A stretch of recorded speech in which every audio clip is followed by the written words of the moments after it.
Vietnam, zombies, space. It's the Far Cry 5 Season Pass and post-launch content.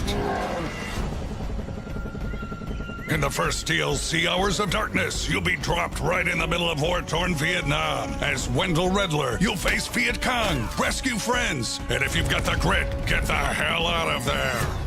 For an encounter of the radical kind, look no further than the second DLC, Lost on Mars. Your mission is simple. Save Earth by stopping a full-on alien invasion and haul ass back home. In the third DLC, Dead Living Zombies, the deceased cease to be decreased as you and a friend melt wave after wave of zombie hordes in 7 scenarios imagined by B-movie director Guy Marvel. And for you Vaz fans out there, we're throwing in the full game of Far Cry 3 Classic Edition. How's that for the definition of insanity? And for all Far Cry 5 players, we've got a bunch of post-launch content as well. First up is Far Cry Arcade, where there's an endless amount of maps to play in solo, co-op, or PvP, created by Far Cry Studio, as well as players like you. What's more, this mode is constantly updated with new content and challenges. And introducing reoccurring live events. We're going to give you goals to unlock exclusive outfits, weapons, and kick-ass vault vehicles. Participate in the events, get the loot. So run those sweet little legs and get your season pass for the best deal we've ever offered in Far Cry. And stay tuned for all new content post-launch of Far Cry 5.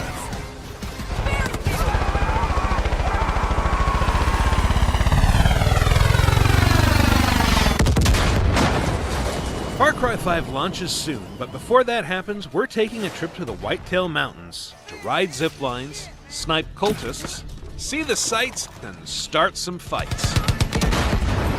The mountains are filled with stealth-friendly forests, massive cliffs for wingsuiting, hidden caches to uncover, and some of the toughest, most fanatical cultists in Hope County. The Whitetails are the domain of Jacob Seed, one of the cult's heralds and the brother of cult leader Joseph Seed. Jacob is an army veteran who trains wolves to become terrifying judges, and his presence looms large over the mountains. Only the strong survive is Jacob's mantra. Where his siblings at least try to convert the people they kidnap, Jacob is a lot less forgiving if he thinks you're weak. Call the weak! But he thinks you've got potential, so he throws you straight into a drug-fueled time trial through a hallucinatory training course. Tick-tock. Jacob and his goons aren't the only army up here, though. Meet the Whitetail Militia, who are just as heavily armed and shaggy-looking as the cultists, but aren't interested in kidnapping and murdering innocent folks. They're also secretive, and won't really trust you until you've done them a few favors. There's also Jess Black, a bow-carrying loner who'll join you as a gun for hire if you help her out with a vendetta against a flamethrower-toting zealot known as the Cook. Silent, scarred, and deadly serious, she's the ideal partner for a stealthy player. Less stealthy but no less effective is Cheeseburger, a tame bear and tourist favorite. Track him down and give him a couple salmon and he'll eagerly charge into battle alongside you, hurling cultists around like ragdolls. And if that's too subtle for you, there's always Herc. You're that sumbitch Dutch who's going on. No, not that Herc. This Herc. So come on, man! He may have commanded explosive-toting primates in Far Cry 3 and fought with the Golden Path in Far Cry 4, but his dad still thinks he's an idiot. You're dumber than a box of shit. That's okay. Not only do we love him anyway, but his rocket launcher is great for clearing out cult outposts whenever you decide to go loud. But if you want a really versatile partner, one who does everything you can do, covers angles you didn't even think of, and laughs at your jokes, Nice. consider playing Far Cry 5 in co-op. Not only does this let you inventively rip up Hope County alongside a friend, but you'll still be able to roll with a computer-controlled companion who will answer to you and do their best to keep up with whatever shenanigans you and your buddy get up to. Oh, yeah, nice. Just run him over with the chopper. It's all coming your way on March 27th, when Far Cry 5 launches on PS4, Xbox One, and PC. For more updates on Far Cry 5, subscribe to this channel and visit us at news.ubisoft.com.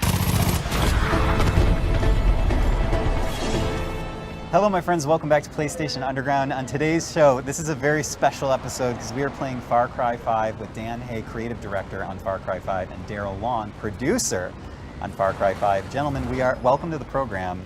We're all in a very interesting situation right now. We're pretty much in a porta potty, right? We're in Like a confined space. very confined. It's cozy. But we are in a new area that we have not seen a lot of in Hope County, Montana. And Dan, you want to walk me through a little bit what we're seeing? Sure, yeah. So basically what we're looking at right now is that this is a whole new region that we've sort of brought for people to play today. And this is Jacob's region. He's the older brother of Joseph. And he's much more the militant side of things, right? And so you head up north and you head into Jacob's region. He's got troops up here, he's got people that he's training, and there's also a militia in this space that are the good guys that basically you're going to be able to find them, you're going to be able to get their help, and as you build the resistance meter against Jacob, that resistance is going to be key into pushing back on the cult. Yeah, that meter is kind of paramount and meta to the entire experience, right? Is trying to push back on this cult. It really helps define sort of the how you're doing and the organic nature of the game. And Daryl, is it nice to see all this in motion after so long? Man, it's beautiful. So good. I've never seen anything so beautiful in my life. You can hear it in our voice. We're so happy. It makes me cry. Yeah, during the time of this recording, we are, I would say, perilously close to your launch, and it must be kind of wild to be at that position. So that's great. I mean, we know what the game is, and we've been hanging on to it for so long that you get to a point where you just want to show it and let the game talk, right? Yeah. And so we're here. You're able to play it. You're able to see all the cool stuff. Or in this case, horrible, terrible stuff. Yeah, yes, terrible exactly. Things. No, but it's great. Walk me through this area, this station. So we're way up north right now, and I think you're on. So this is the radar station at the top, and I think what Max is about to do is jump in here, take this place out, and actually go after a radar tower. And then I'm assuming what he wants to do is see if he can get a chopper. He can hear us, so luckily. Yeah. Go ahead, Max. Do what you want to do. It's not a prescription for success at all. And Max is fully loaded with the artillery here. Okay, so we are not going taking the loud. stealth Stealth is Stealth is out the window. This is more of a window into Max than it is the game right now. I usually try and start with stealth, and then things really careen off the rails for me very quickly. But that's something that you were telling us earlier today, Dan, is that Far Cry 5 very much a game that you play how you want to play. You can go fish, you can go hunt, or you can go, liberate giant stations very loudly, as we are doing now. Daryl, how does the team sort of balance all that out and kind of keep things fun for the stealth users, keep things fun for people who like to use the artillery? What does that look like from the inside? Well, the key thing is that the AI reacts to how you play. The whole... Oh my God. That could not have been better. Everything stops right there. Wow. Yes. Best All part kinds of Far of AI. Cry 5. That was the guardian of this station, and we have vanquished it. That worked really well. Sorry, Daryl. Please continue. I have no idea what I was saying anymore. I lost everything does to the react. Wolverine. It totally happened right there. And the how you play the game, the game reacts back. So right now, I mean, we're towards the beginning of the game, and the AI is difficult. The cultists, they're the base level of cultists. But if you were to come back to the same outpost later on through there we go. That's Very done. nicely done. Try not to be too efficient. Yeah, you played this game before. Beautiful throw. Not the first time. But if you were to come back to this outpost later on, there would be different enemies there. There'd be more advanced enemies that are harder to fight against, and they have new tactics to use against you. So the whole time you're playing, the AI is reacting to how you play. And I don't know if Daryl, you also want to speak a little bit to the Guns for Hire system, because do we have someone with us right now? Absolutely. Or is that well, that's just our co-op partner, but that is a friend for hire. Yes. Okay. So the thing about the Guns for Hire is, and Daryl's right, like when you're playing the game. Wolf. Oh, there's a wolf coming. Look out, dude. And you're dead. And you're dead, Max. Cling You're to life. Never gonna hear the end of it. Ever. Oh, and the wolf is just okay. No, back. we're showing it the back. audience how this is a dangerous open world situation. Yeah, but finishing the radar station on your back, that's not it's not the way you want to be remembered. Max is not mic'd up. You can see his face.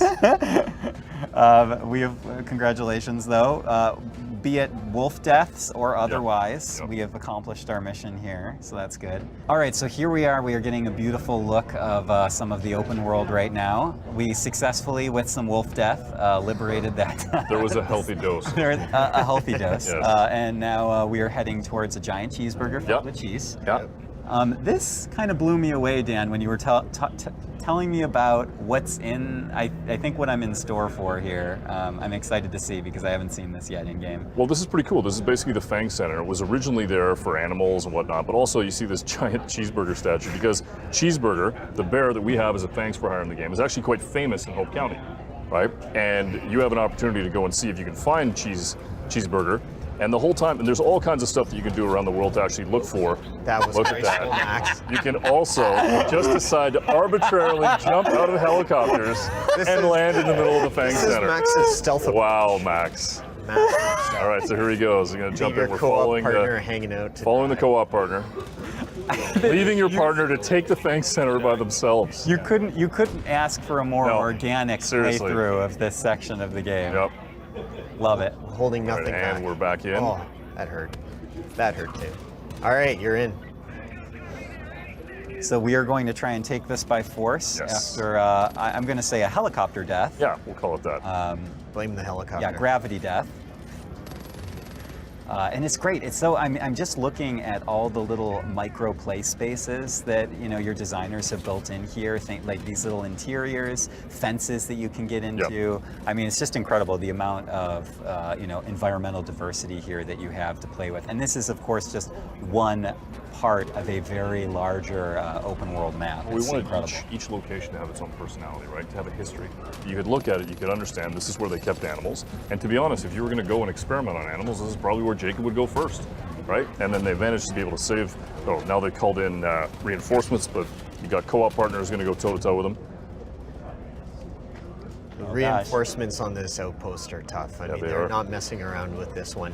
These guys going in loud like that, they're picking a good fight. Or a bad fight.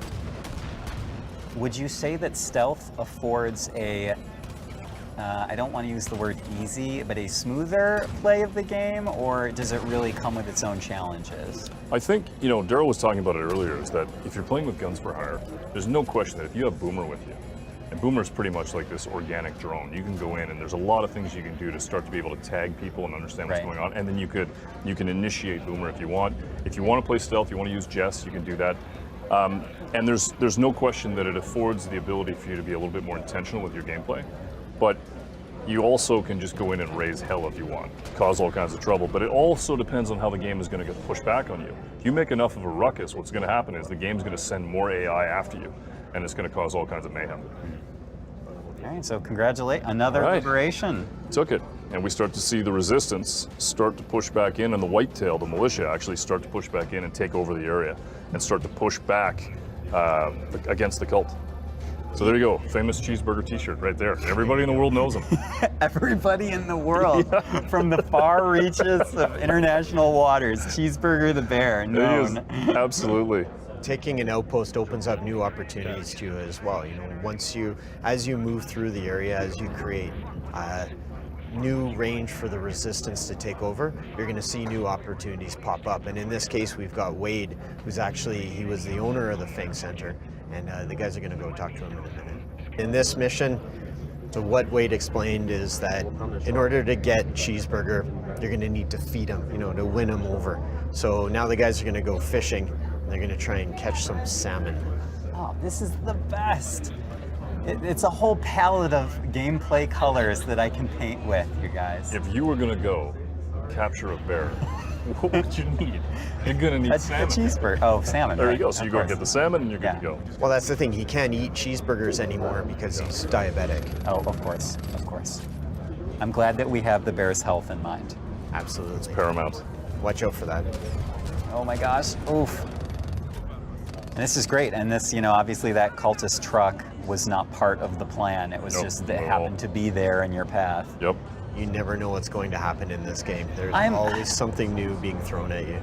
I'm watching this right now, and as I said at the top of the show, I haven't seen this section of the game, but I just don't understand how games like this are made because they're so big and there's so much going on, and I don't mean to gush, but that's ridiculous. It seems like something like this of this size would take decades to build leaf by leaf.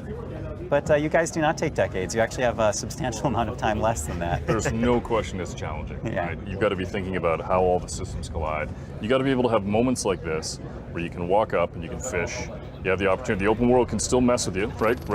And as developers, we don't know what's going to happen, right? We have no idea. Oh, yep, Very there nice. Make sure you finish that. Very nice. Sometimes I find myself like I'll be playing the game and I'll have a certain objective in mind. And next thing you know, I'm hunting ducks. Yeah. And I'm not even doing what I was supposed to be doing. And an hour later, I'm thinking, oh, I should be at home with my family. But instead, I'm still hunting ducks. That, could be a back of the box quote. I should be at home with my family. But I'm still hunting But I'm still hunting ducks. Great. You heard it here, folks. You heard it here first, folks, on PlayStation Underground. So the fishing system, actually, the challenge is dynamic as well. Depending on... You guys put everything in. Yeah, we really did. Depending on where you are, the type of fish that you catch, the challenge is going to be difficult. And in this case, this salmon obviously clearly does not want to be caught at all. Max is struggling hard with it. I think soon he's going to jump out of a helicopter and die on it. We're making life as difficult as possible from... You lost it. You know what's interesting though? You build a game like this with this many systems, this many things that can collide, and then you take it to E3 and it's got an earnest story, it's got great moments, and then you realize people are just going to spend half an hour fishing. That's all they want to do is fish, and that's okay. That's how they want to play it. Yeah. Do you feel like, are you going to be able to go to sleep at night at the end of the day if someone buys your game, which your team, sweat, blood, and tears for years, and all they do is fish? I need sleep. Okay. So yes, I'm going to be just fine. I love it. And even things like the way the water is reacting inside it's great. I love it. Oh, we caught a salmon. There you go. Don't throw it back. 13 pounds. There you go. I know nothing about fishing. Is that a lot? Is that a giant? Is that a big fish? Not bad. Okay. Okay, it's okay. It's okay. We're trying to be nice. Just can't give Max an inch. Not an inch. Oh, I feel terrible. All right, so now Max has got to go and grab a vehicle or and boost over and head over to basically find out where Cheeseburger is. You can see Max is getting perk points right now because he's completing different challenges. In that case, he caught the salmon that finishes a fishing challenge. So now he's got a new perk point, and with that perk point, he can go in and unlock new skills that'll make him stronger. There's a whole huge variety of things, from personal upgrades like better weapon handling, things like that, all the way to upgrades for your guns for hire. Ooh. Some muscle. I was not expecting a car of this type out in Hope County, Montana, but here we are. Can you turn up the heat in this car, please? It's, The thing that we spent a lot of time on was the music in the game. Yeah. And you get into a car and you're in Montana, you expect to have classic American tunes, you expect to be able to have that, so the music is almost a character in the game.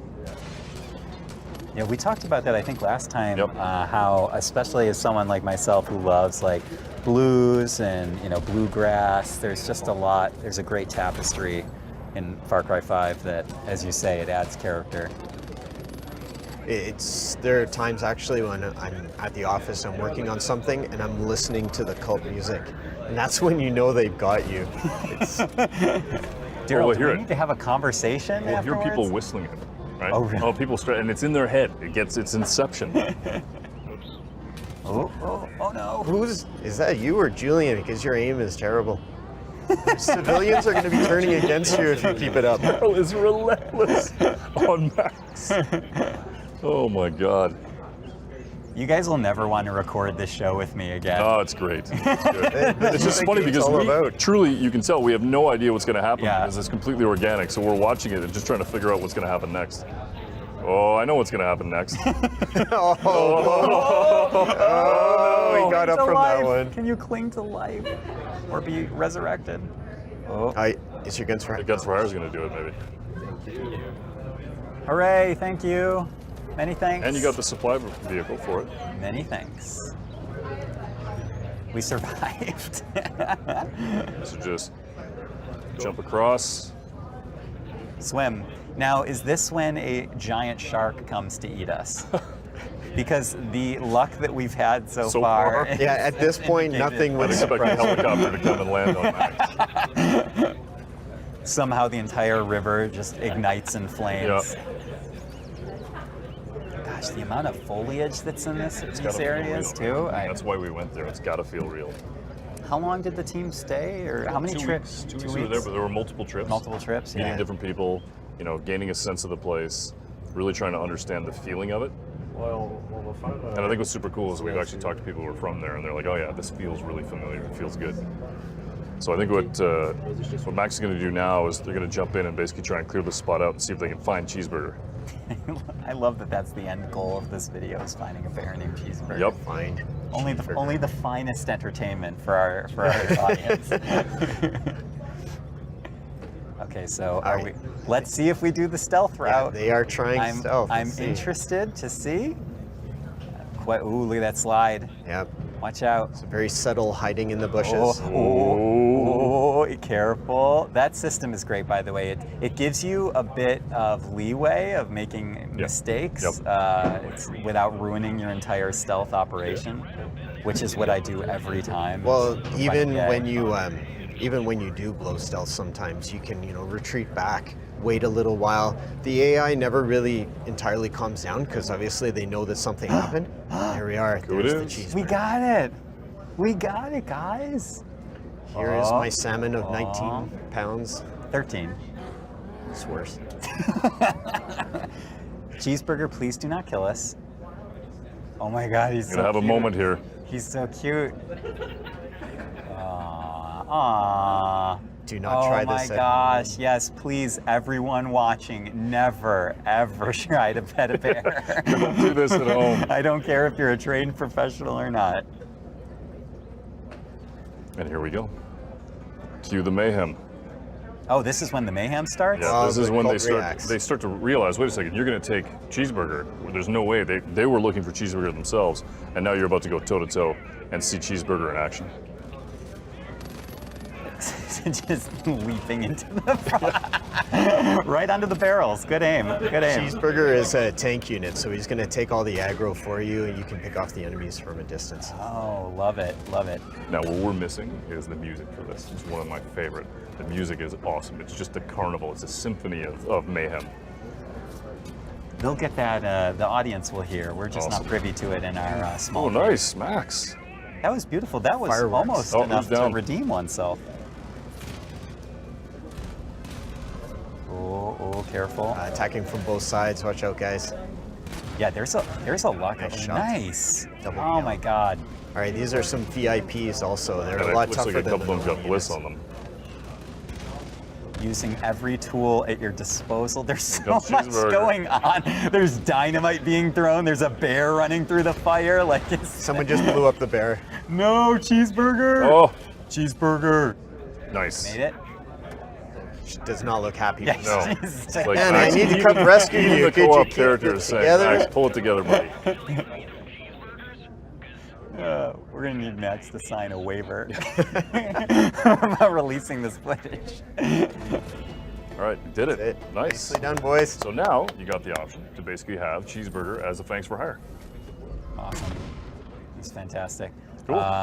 Ladies and gentlemen, this has been a rather wonderful look at Far Cry 5. Dan, Daryl, thank you, Max. Thank you guys so much. Thanks, Max. Dan, Far Cry 5, when can we play it on PS4? You're going to be able to play it on the 27th.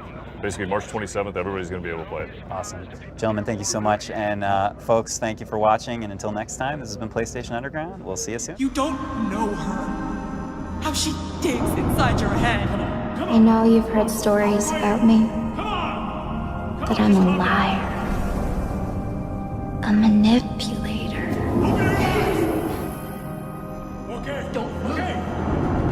Let me tell you a different story. There once was a young woman. She wanted to die.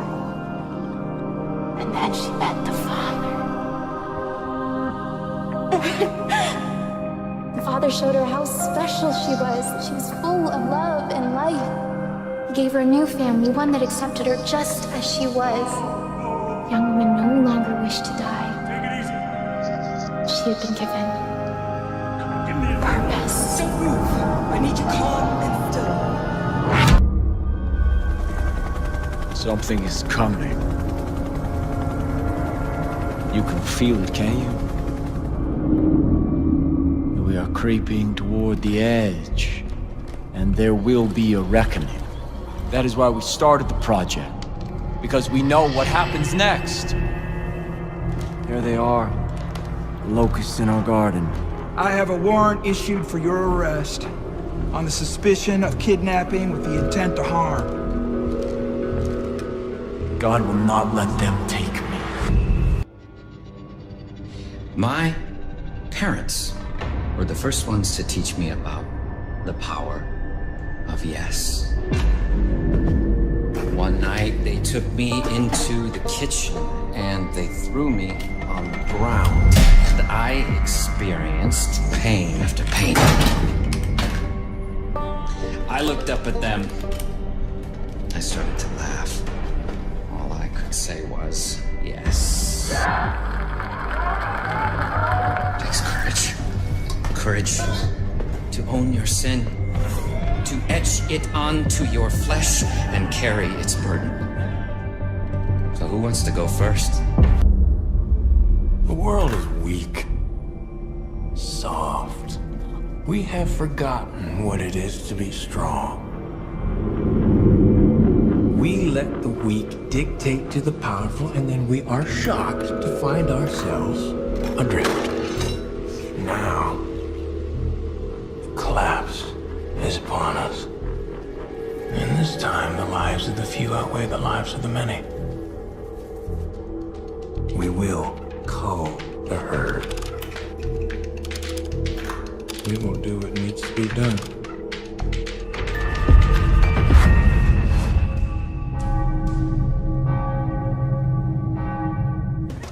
Welcome to Hope County. It's a nice, quiet little place.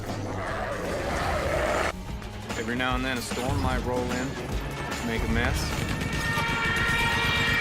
Well, there's always something to do on the farm. Of course, there's the occasional bar fight. But for the most part, nothing ever happens around here. Anything can happen. Everything will. Far Cry 5, available March 27th. I was chosen by God. I have apostles. I help the blind to see. I save souls. But unlike the chosen one sent before, God will never let you take me. This world is on the brink. Don't you understand what we're trying to build? And now, the collapse is upon us. We will take what we need. We will take you, willingly or not. Begin the reaping! The cult stealing our land, kidnapping our friends. This is our home. Your grandfather built this place. I thought if we could just hang on, Eden's Gate would just go away. But they won't. They've been waiting for somebody to kick off their goddamn holy war. You need to build up resistance. Make no treaty with them! And show them no mercy.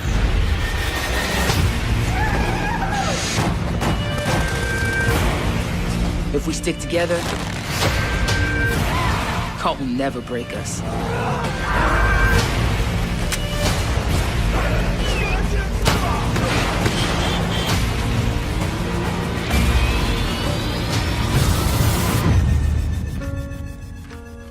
What God gives, no man can take away.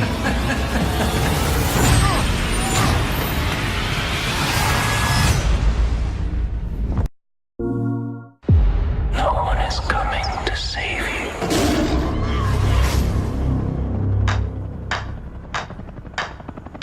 The world is going to hell out there. Eden's Gate is the center of it all. You want to get out of here alive? Gotta make them feel the pressure.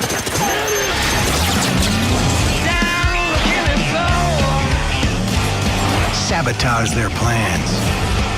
Destroy their convoys and their guard stations. You'll remember, the more you play with their nerves, the bigger their reaction. And nerves, they've got lots of it. You got me down on the killing floor. I got friends out there too. Good people. They're ready to resist. All they need is a spark. The more you help liberate a region, the more the resistance meter will fill up. And the more resistance means more people who fight by your side. They want a war. Let's make sure we don't disappoint.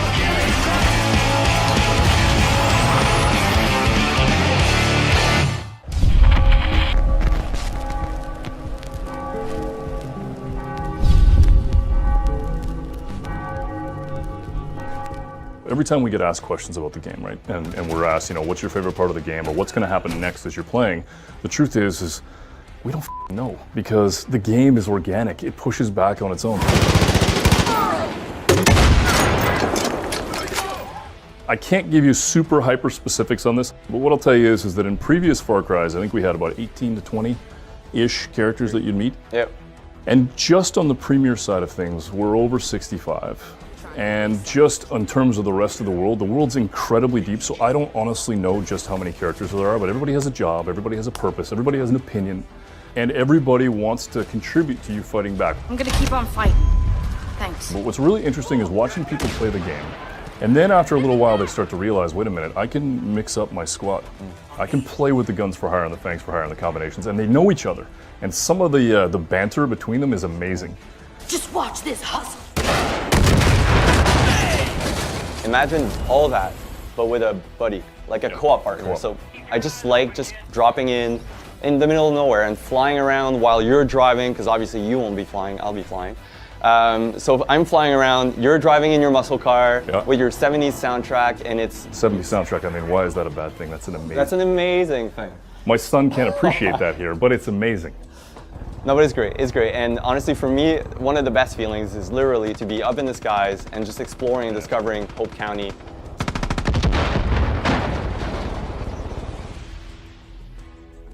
Like, obviously, wildlife always played a big part in a Far Cry game.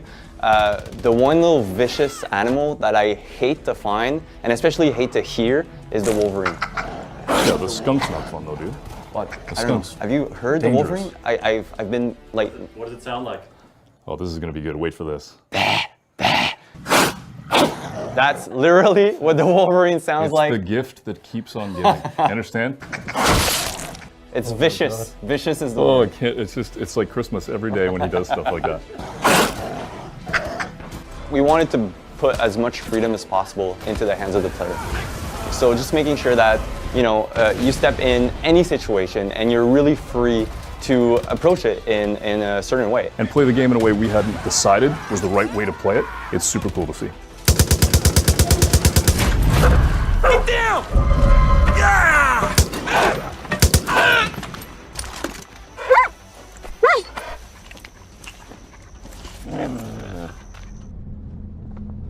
People are talking about this. Like, why is the car on fire? Because it's awesome. It is. Dangerous, awesome. Yep. Hello, my friends, and welcome back to PlayStation Underground. On today's show, a very special guest and game. We have Far Cry 5, and I'm joined by the game's creative director, Dan. Hello, sir, and welcome back to the program. Doing? Thank you very much for having me here. It's great. Thank you so much for traveling all this way for little old us. Well, the weather's a little better here than it is in Montreal right now, so I'm happy to be here. So I am already upset to see that these cows were the victims of an exchange that we're going to have between our hero and some opponents. But tell me a little bit about where we are in the game right now. This is, you know, you're showing a larger take on a whole region of Hope County, correct? Yeah, for sure. So I think, you know, people who are kind of looking at this again after seeing it at E3 or Gamescom are sort of wondering, you know, how big is the region? We really want to showcase just how lush it is. So you're just sort of outside the area that's known as Falls End, this little town. And we've got you sort of being able to bomb around and do stuff. And obviously the cult is out there, and you got to be careful. But we want to be able to surround the world with tons of stuff that you'd normally see. Cars, different vehicles you could pick up. If you want to get into a classic American muscle car, you can. But that the world's dangerous, and that you're going to have to look around for people that you can kind of bring into your group, into your squad, and kind of push back on the cult, because we built this rich, organic world that really does push back based off of what you do right there. Awesome. It's an unfortunate. It's super good. See, this is the kind of stuff as a dev, we're like, hey, look, we hope we have the collision of systems, and when stuff like that happens, it's just, you can't help but just kind of laugh. It's fantastic. And I will point out that maybe if this is a viewer's first time seeing Far Cry 5, which is coming to PS4 on March 27th, by the way, this is, you are essentially I kind of want to say resistance fighter. You're battling a cult that has taken a grip on a small town, as you were describing. Well, a big town, a big lush town. Yeah, a huge space in Montana. But anyway, yeah, continue. So are we going to see a little another exchange coming up here? Well, this is the kind of thing that we want to do, is that we know that the cult is out there, and we know that, you're going to start building this resistance, and the way to do that is there's going to be hostages that you can liberate, take some of these civilians, bring them out, go toe-to-toe with the cult, and then when you do, you're able to get intel from them, because I think typically people who play Far Cry in the past have seen us sort of, you climb towers, and that's how you inform your play throughout the world. And this time we wanted it to feel like just regular people, right? You meet people, you see them, you see what's going on, and you get an opportunity to, there's one right there, picking up a weapon.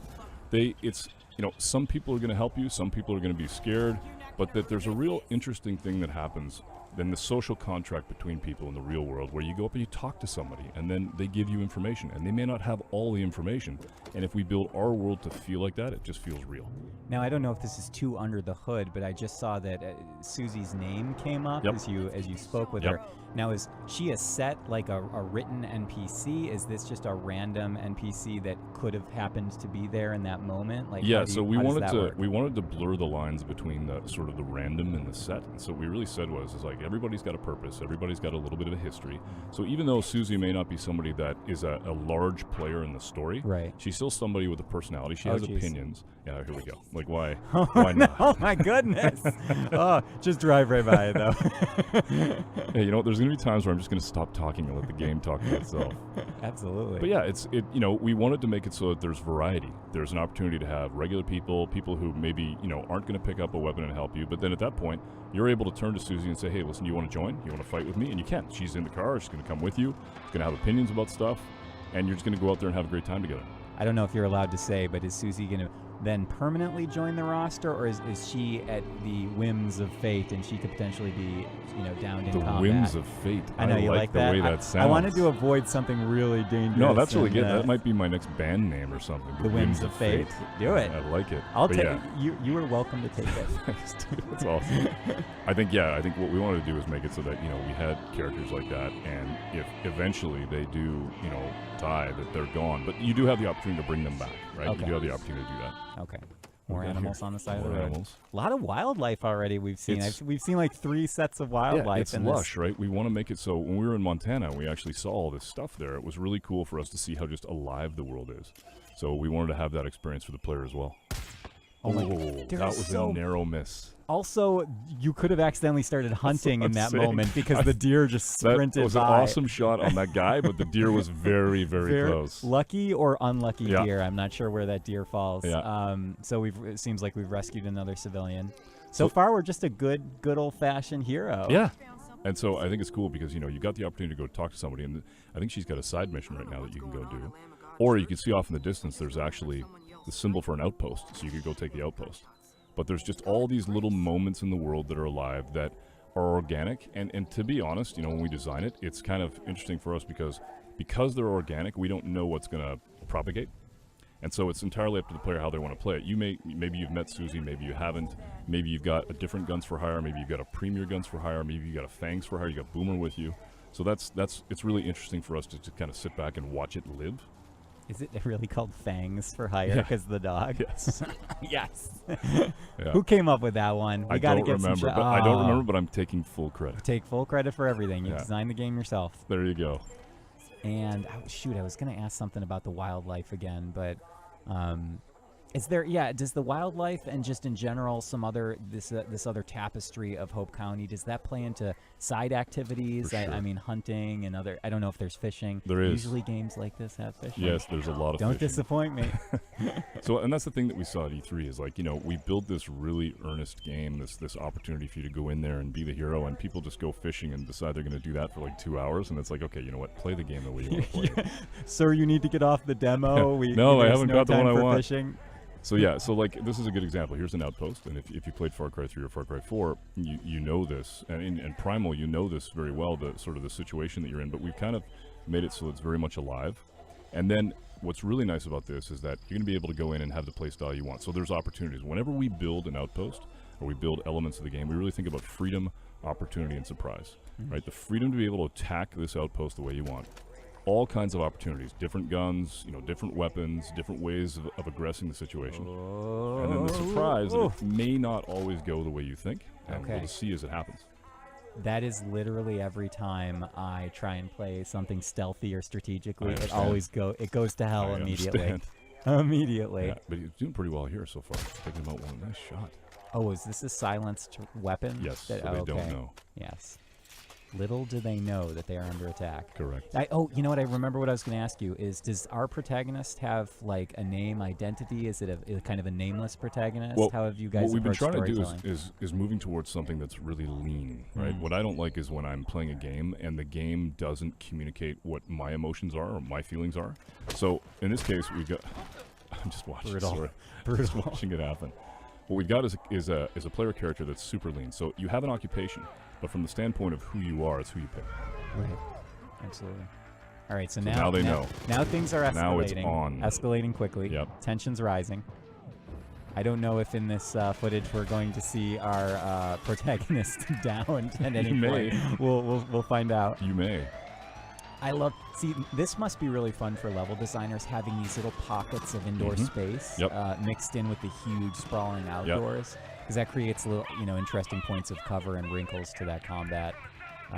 The thing that's interesting is that as you're building this stuff, a lot of the designers, you're looking at the distance from the road. Everybody kind of, that's the challenge of building something that people feel like they know. I think one of the challenges of coming to the States is that people just understand how long a driveway should be, what feels right, Okay, true.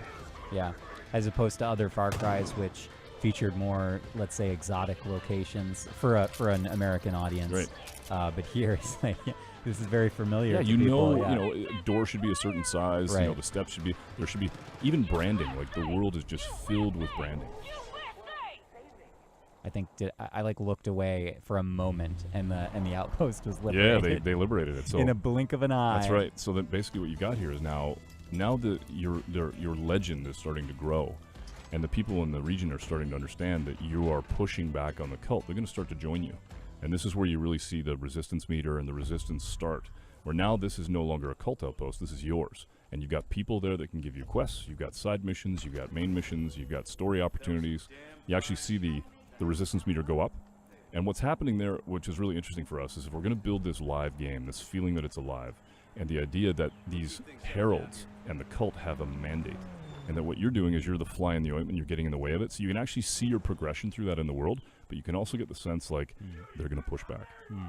Are there any other gameplay wrinkles that come from building up that resistance meter? I mean, is that considered like your global experience, or is that character-based? How does that work? It's more just getting a sense of whether or not the people are going to join you, and so you're really getting an understanding of when John or Faith or Jacob or the father are going to push back on you. This is a guy named Merle. He's a pretty interesting character. I love this guy. Yeah.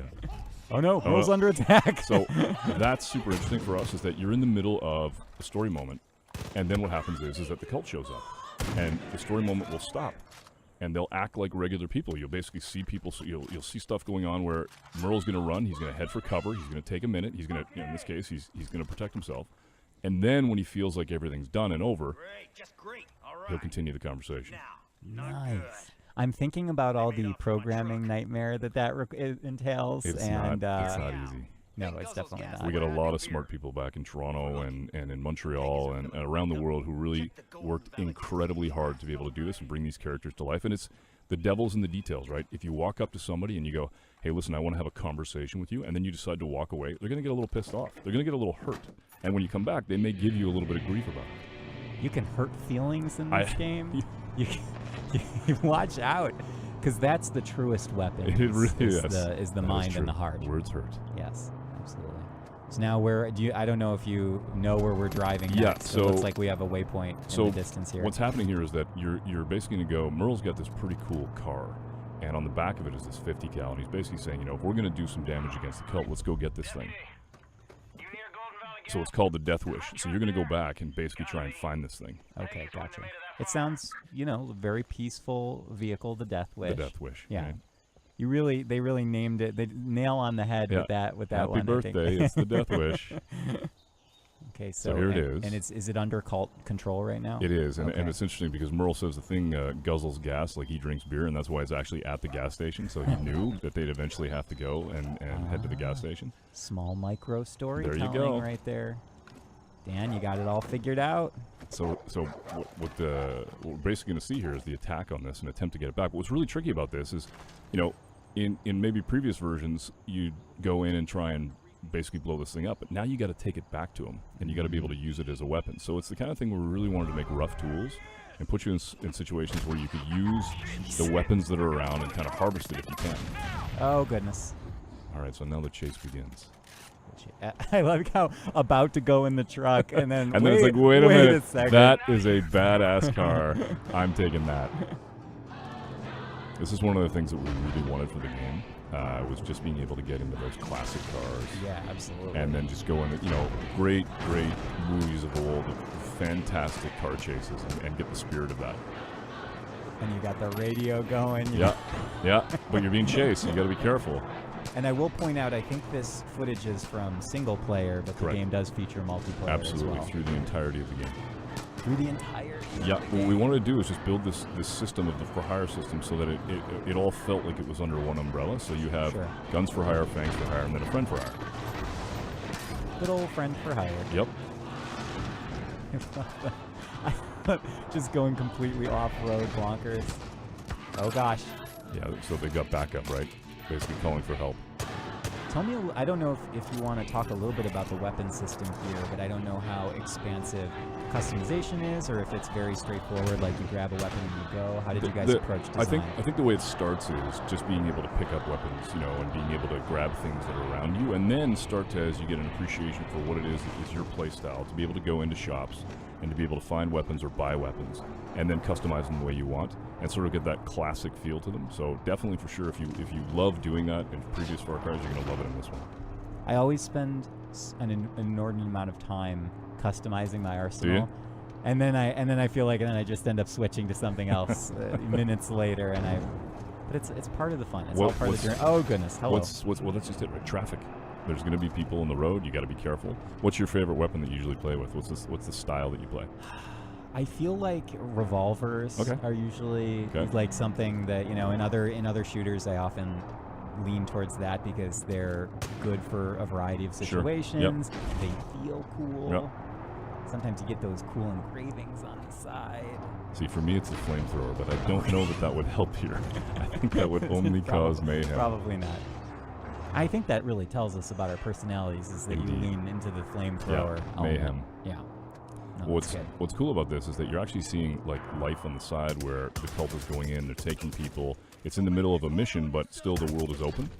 And so we really don't know what's going to happen. Oh, okay, so they basically threw out smoke, and now you're in a bit of trouble. But there's also a convoy coming by because they're actually doing stuff.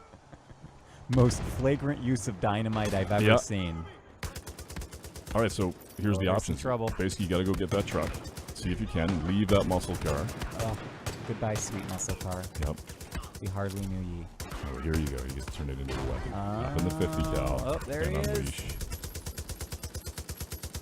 Now, I think that soldier probably should have turned tail at that point. Yeah, I think strategy dictated. At that point, maybe the courage was too great for him. So now you got to head back towards Merle. You got the truck, and now when you eventually get back there, Merle hops in the back. He hops on the 50 cal, and now what you're going to do is you're going to basically go around here to this place where they're stashing this thing called the Bliss. And that's one of the things that the cult uses to control people. So there's all these barrels of bliss, and you basically destroy them, blow it up. And if you're successful, you get to keep the death wish. But only if you're successful. Only if you're successful. And you can hear it, actually. You hear that reverb? That's the actual drug taking its effect on the player as you play. Oh, interesting. Okay. Oh, no. Oh, boy. Fire inside the vehicle, Yep. never a good sign. Nope. Please exit as soon as possible for your safety. All right, so now Merle's in the 50 cal, and he's actually unleashing on these guys at the same time as you. I like that you're still getting the stealth markers in a very unstealth. They're like, are you trying to? Yeah. No, you're okay. No. I'm good. No stealth needed Not here, today. sir. What about how do you guys manage the day-night cycle in Far Cry 5? Is it dynamic? Is it something that's set? Does it depend on story missions? There's definitely moments in the game where we wanted you to be able to experience a certain time of day, but for the most part, it's pretty organic, right? It manages it the way that you would expect it to. So you just completed the death wish, and now you can go and repair if you want, or you can go talk to Merle, or you can even go in and buy a new vehicle. Entirely up to you. You just drive that one straight off a cliff. Yeah, and then Who you go needs back. the death but wish? once you find it, it's yours, because that's what you want right now. We're headed to something a little bit more interesting.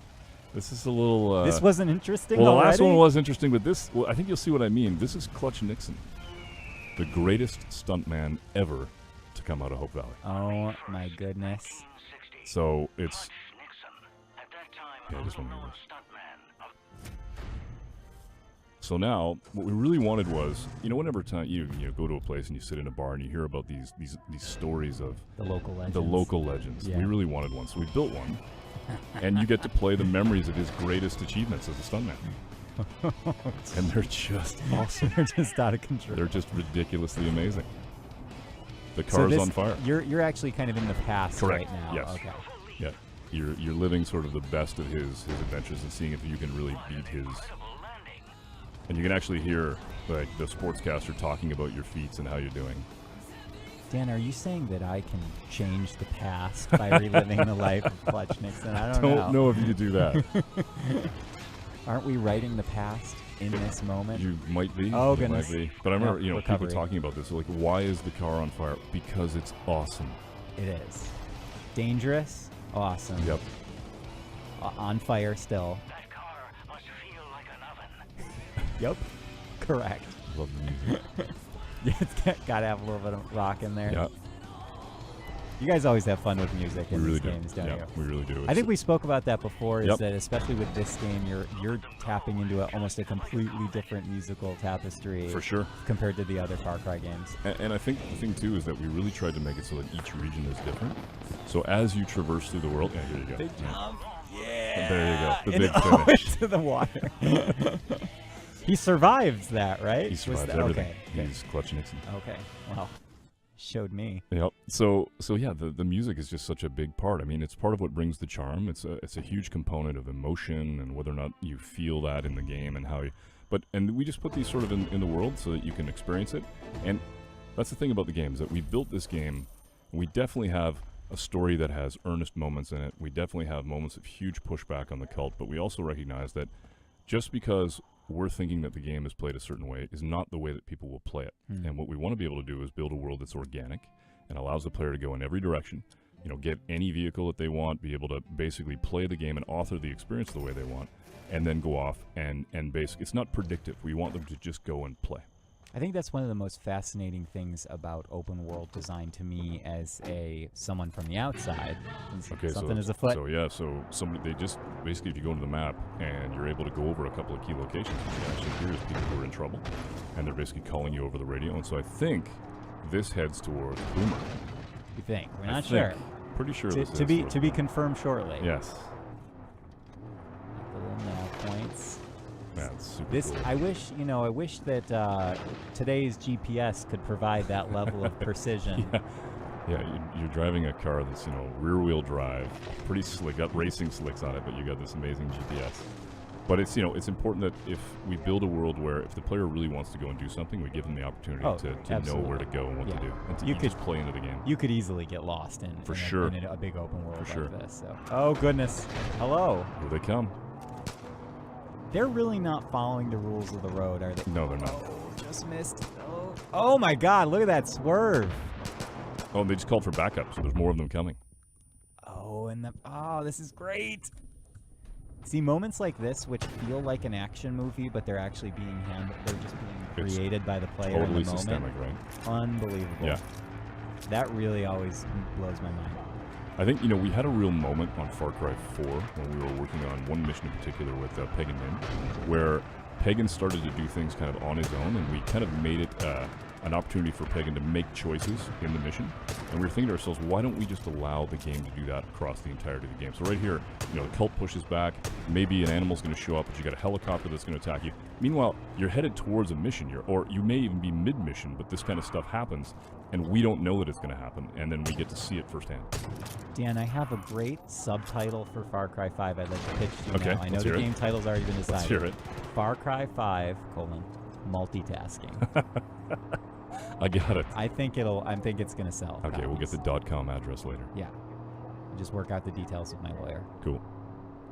And I love, you can see in the distance, you got these amazing mountains. It's just, I love the diversity of the environment as well. Well, you asked the question about night and day, and honestly, it's like there's some really cool things about sort of being alone in the dark and feeling the sense of, you know, what's around the corner. And then there's just these beautiful moments of dawn or dusk.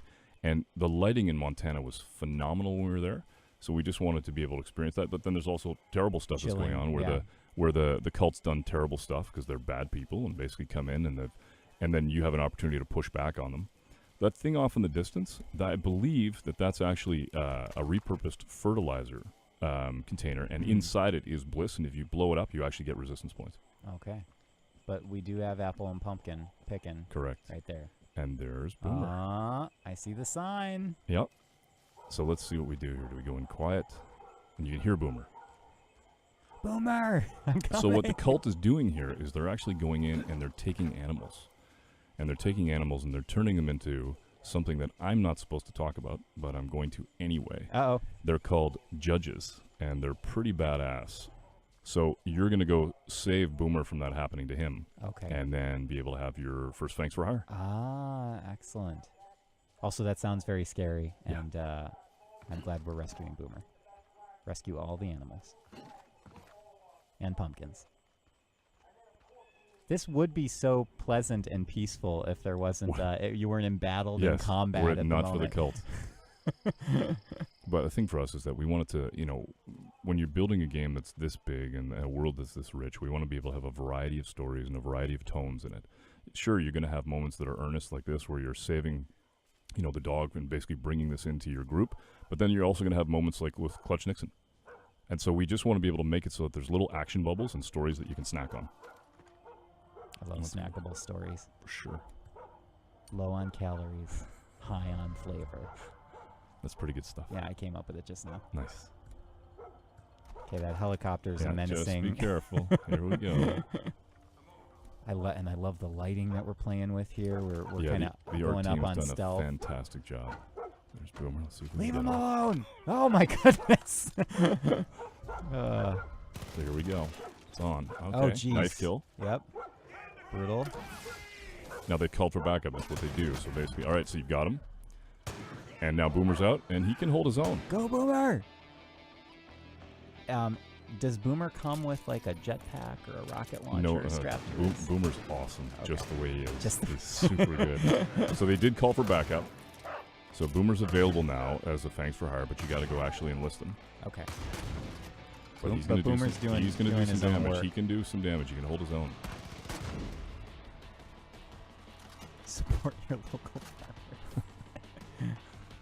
So now. Oh my gosh. Pat, the most important sub-command. Those are Boomer's former owners, so he's pretty upset about it, right? So there's a story to be told here. We really just tried to put little stories in that you could just take a minute and drink that in. And now you can go up and basically pet him, and he's yours.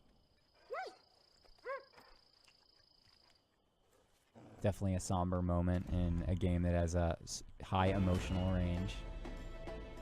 Ladies and gentlemen, that was Far Cry 5, which is coming to PS4 March 27th.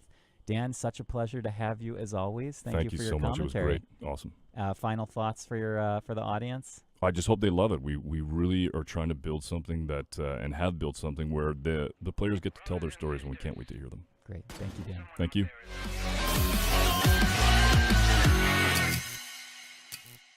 PlayStation.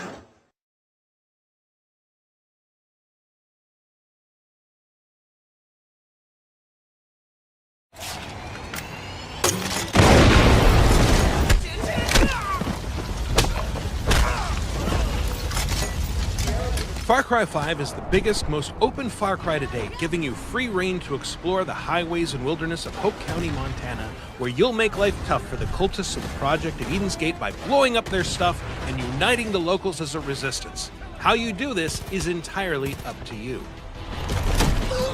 Shit, nice move! More or less from the get-go, the entirety of Hope County is yours to explore however you like, whether by truck, helicopter, or fast travel wingsuit airdrop. And there's a lot to discover.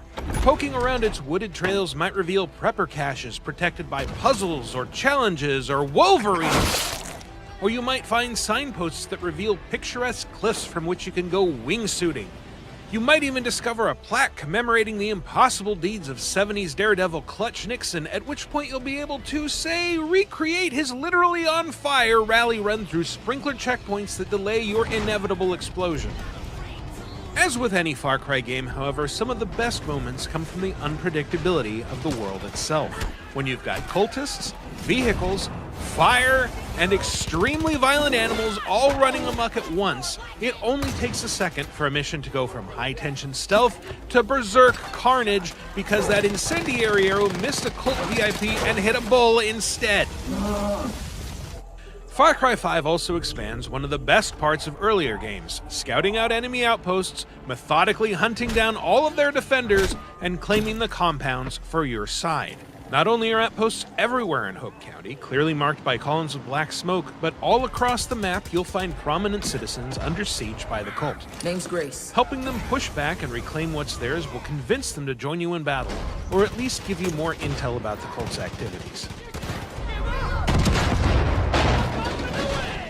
As you reclaim territory from the cult, destroy their property, and generally interfere with their plans, you'll fill a resistance meter for the region you're in. Each region of Hope County has 4 levels of resistance, and when you hit a new tier, the cult will step up its armaments and tactics.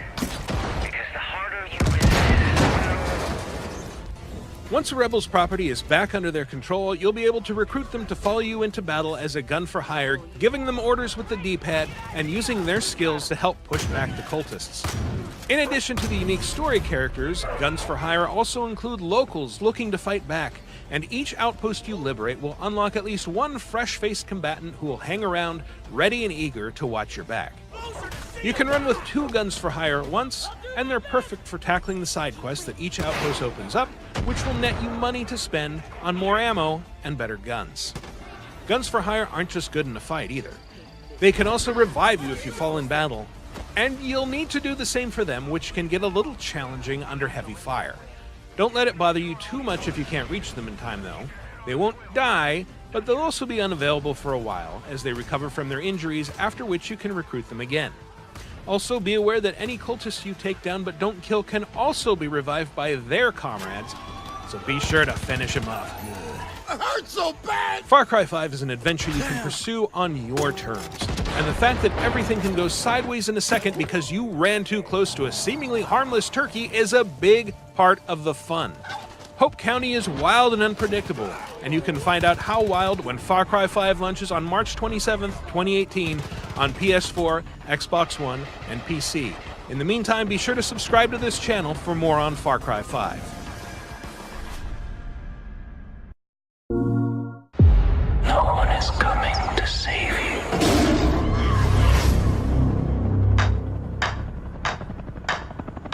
The world is going to hell out there. Eden's Gate is the center of it all. You want to get out of here alive? Gotta make them feel the pressure.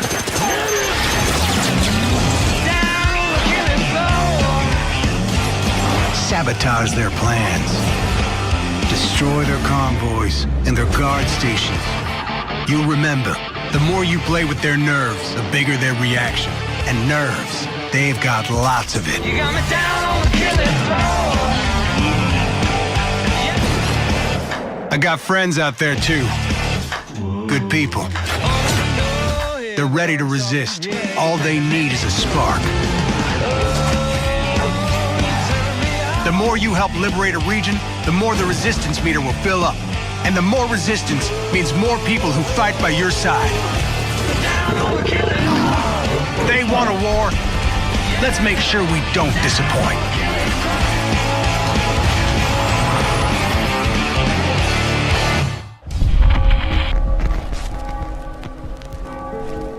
Hello everyone, my name is Philippe Fournier, associate producer on Far Cry 5. And I'm Mari Knadel, a scriptwriter on Far Cry 5. Today we're going to take you through our extended E3 demo and highlight some of the features that we're really excited about. Welcome to Hope County, Montana. This is the Holland Valley, a section of farmland that the project at Eden's Gate is using as their breadbasket.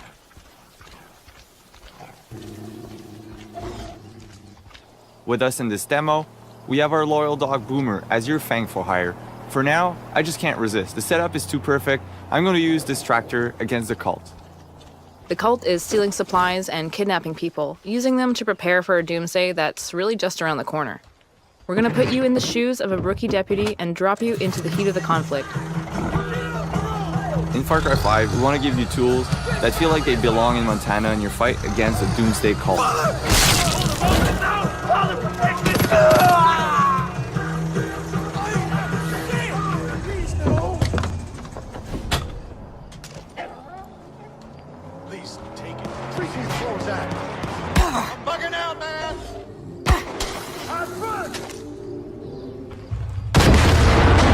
And now we're going to make a quick getaway in case reinforcements arrive.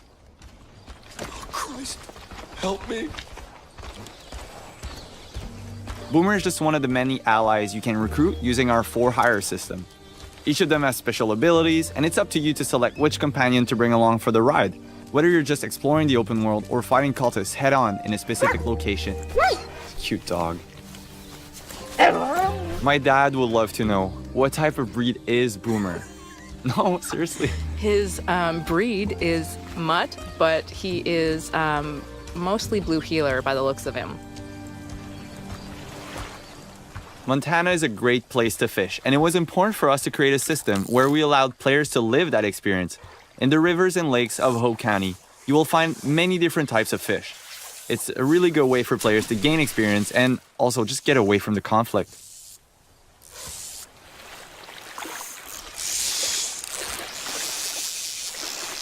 And here we see the player needs to fight a little bit to get the fish. Nice, catch of the day on the menu.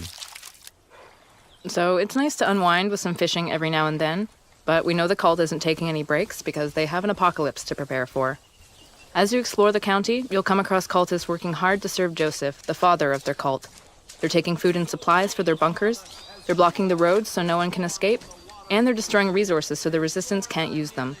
And it looks like we spotted something up ahead. Yeah, let's take out our binoculars. It seems like there's a small group of cultists there, Mari. All right, so this looks like a forced baptism. What do you say we get in there, Phil? Yeah, let's do it. I think the best approach would be to go in stealthily through the river with Boomer by our side. I think we're well equipped to get rid of those two guys. Here we're using one of the iconic weapons featured in Far Cry 5, the revolver. And you'll be able to customize those weapons by adding attachments or changing the color scheme and hunt the cult in style. Go Boomer! Alright, Boomer showing off one of his skills. This can really be a game changer in a fight where you're a bit low of ammo or you don't have the right weapon for the situation. He's a good dog. You know, Boomer's a great all-rounder who can support any playstyle. Even without your commands, he'll fetch guns for you, take down cultists in a fight, and he'll tag enemies and animals from far away with his keen sense of smell. The game being set in America, it was important for us to bring a wide variety of vehicles from pickups to tractors to big rigs like this one. This one is specifically called the Widowmaker. It's like a battering ram on wheels, and it's a great tool to create chaos and take down enemy vehicles or roadblocks. And it looks like we got one here. Let's do it. Pedal to the metal. That boss bobblehead didn't even move. We're so good. We got him glued onto the dash. That's it. Boom. So it sounds like we're listening to the Cult radio station. I gotta say, some of their hymns are pretty catchy, Phil.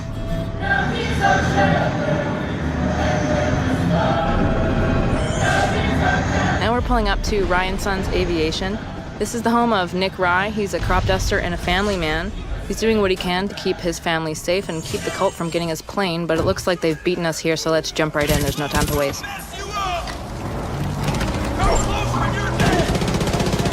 Let Boomer kind of create distractions for us to get behind cover and help Nick fight the cultists. In Far Cry 5, you'll need to improvise and choose from a vast arsenal of weapons and find elements in the environment to take down the enemy.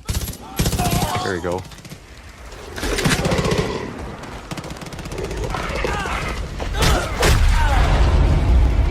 So we just took down the last cultist at Nick Rye's using my favorite stealth weapon, a baseball bat.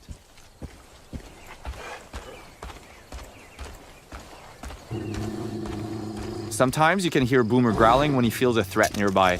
And Boomer is just part of Far Cry 5's living world we've built, where there's always something or someone around you whether you notice it or not.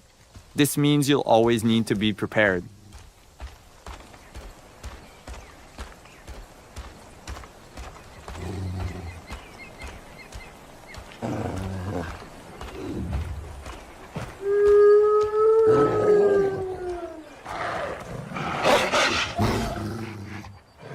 Boomer will stand his ground and defend you from predators, as there are a lot of moments for the player to hunt or be hunted.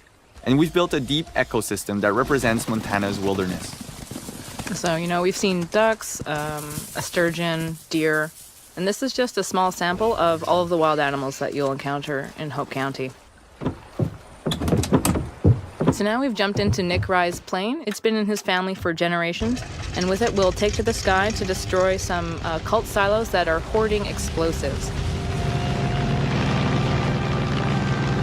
The world that we've built is larger than any Far Cry before, and for the first time you can explore the world in any direction that you choose right from the start.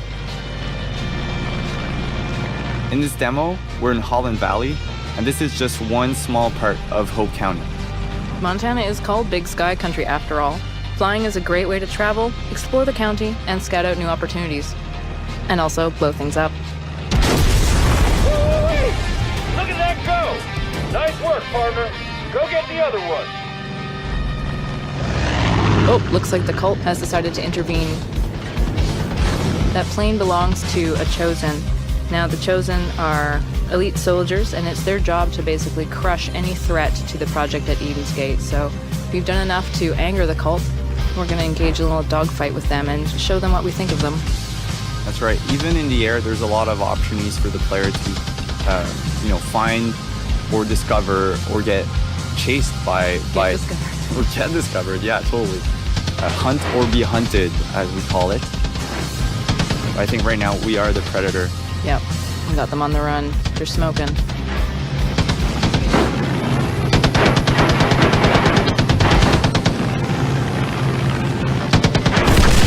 And we did it. Well done. So thanks for watching, and we're really looking forward to showing you more. Thank you. Okay, all right. I don't honestly know if I'm allowed to talk about the wingsuit. You know what? Fuck it. Yes, it's back. Okay. And what's cool about it is that You as the hero are, joining the resistance to try and push back and liberate these people. Exactly. Yep, that's what we built. So as you kind of see this, you're going to see Boomer for the first time. You find yourself in the world. You know that this cult has taken over the space. You're kind of trapped behind cult lines. And what you have to do is basically find people out in the world and build this resistance. And it can start with Boomer the dog or any other person that you meet. I mean, you have to start with the dog. Of course. Is there any other option? Right. Man's best friend. Exactly. Well, we were actually in Montana and we were hunting, and there was it was kind of the end of the day and it was getting cold, and the guy that we were with was like, "Don't move." We're like, "Okay." And we watched his dog for like 10 to 12 minutes, and finally the dog wasn't moving. At the end of it, the dog barked and this bird went, and he goes, "Always trust your dog." And that's why the dog's in the game. Nice. Yeah. The origin story of Boomer There you go. on That's PlayStation Boomer. Underground. Yep. You got more than you asked for, ladies and gentlemen. So tell me a little bit about this setting, because we're about to try and liberate a section of Hope County. So this is a small community, Falls End, and what you basically got here is that the cultists come in and they've begun this thing called the Reaping, where what they believe is that the end of the world is coming, and that what they need to do is save as many souls as they can, whether they want to be saved or not. So they come in, they take over the town, they begin to take people, they kill some people, and what you have to do is basically liberate that town and take it back. And when you do, it begins to open up other parts of the world, and you can meet different characters, and you begin to discover the open world through these communities. And I think you guys want to, well, we want to use Boomer, obviously, but also our friend playing here is going to take a slightly more long-range approach at the beginning of this playthrough. And that's one of the principles of Far Cry, right, is that you can play however you want to play, and there's a lot of 360 degrees, right? I mean, we learned that on some of the games that we built in the past, of building a game and building an environment where you can attack it any way you want. In this case, you've got Boomer, who has the ability to actually tag all these characters and be able to help you figure out how you want to attack. Okay, so now I believe that there's a bet in place where if any death happens on screen that is not the enemy, yes, exactly, we beat up the driver. Yep. Max is going to be in trouble if he dies. We got to watch carefully. So he can attack it any way he wants. And what's cool, though, as you can see, is that what he's able to do now with Boomer is he's able to tag everybody. But what's really cool about Boomer is once you set him loose, he really does become a weapon unto himself, and you can basically kill these guys and begin to take the weapons from them. Let's see what Max does. And this is the cult on the microphone, that's correct? The father. Mm-hmm. What he does is he actually, he's just taking a guy down. So Boomer's kicked it off, and now he can send Boomer pretty much anywhere.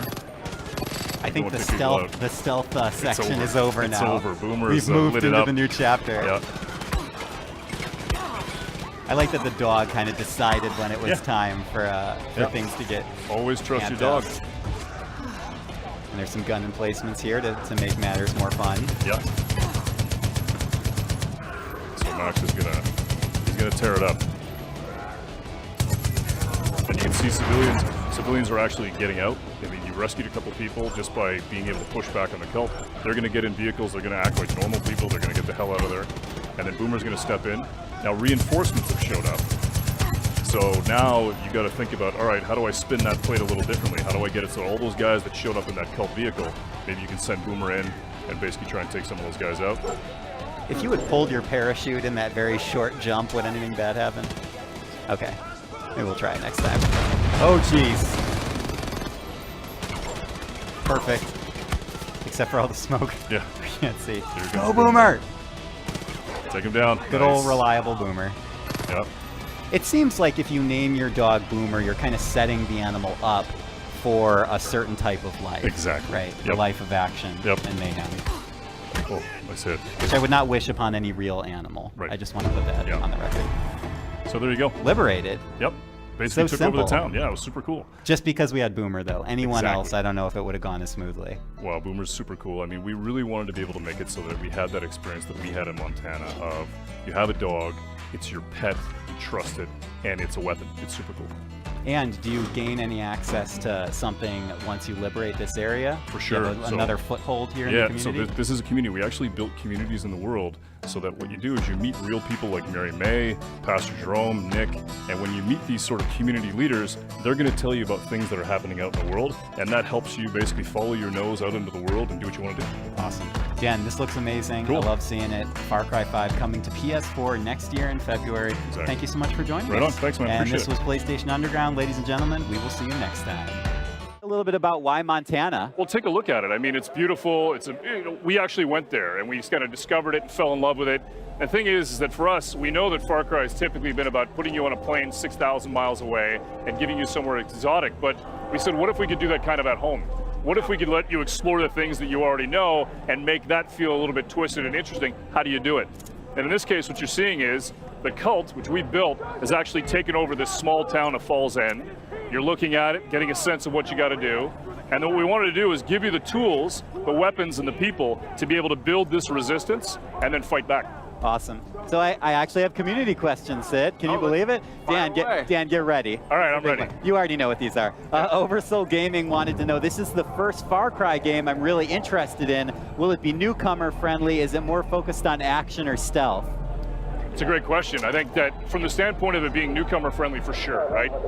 We definitely want to be able to make it so that if you played a Far Cry before, you're going to be able to pick this up and go, okay, I get, oh, that's different. Wait a minute, this is a surprise.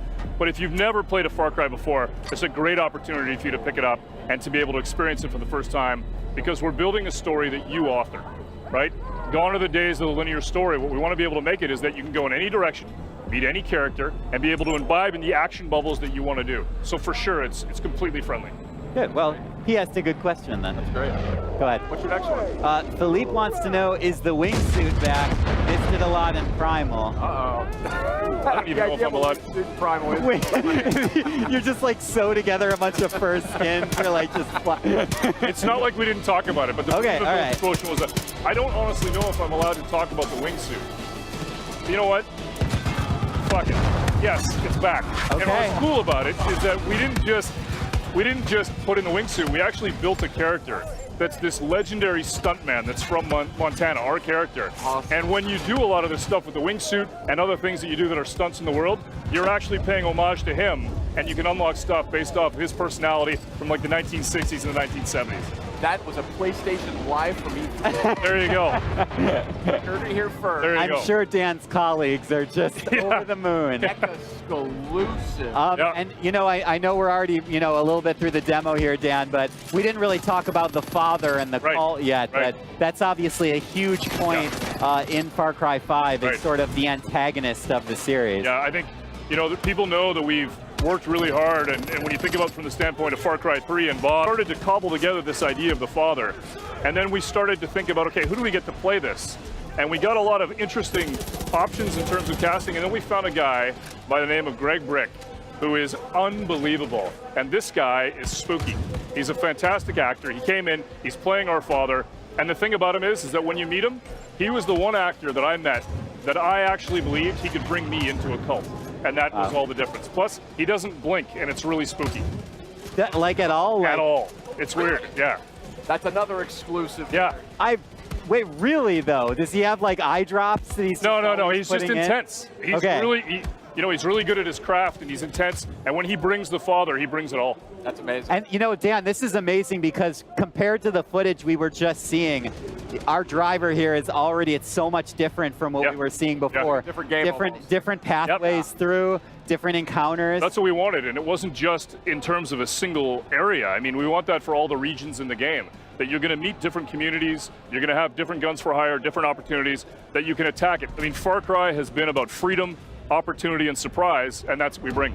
And these partners, these co-op partners are... Hey guys, this is Dan Hay. I'm the executive producer on Far Cry and the creative director on Far Cry 5. Today, we want to show you the world of Far Cry 5 and introduce you to the little town of Falls End, which has been overrun by a fanatic cult. In Far Cry 5, we want to give you an entire for-hire system. Guns for hire, fangs for hire, and friends for hire. Meet Boomer and Grace. Boomer's your dog, perfect to run out into the world and tag enemies. And Grace? We got piggies. She's the quiet sniper.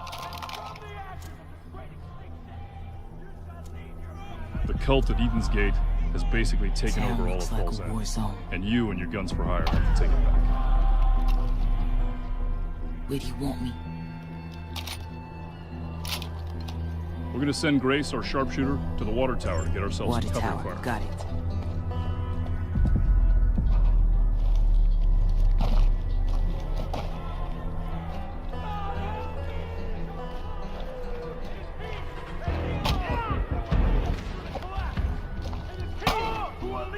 You see here are the last remnants of the resistance that tried to fight the cult.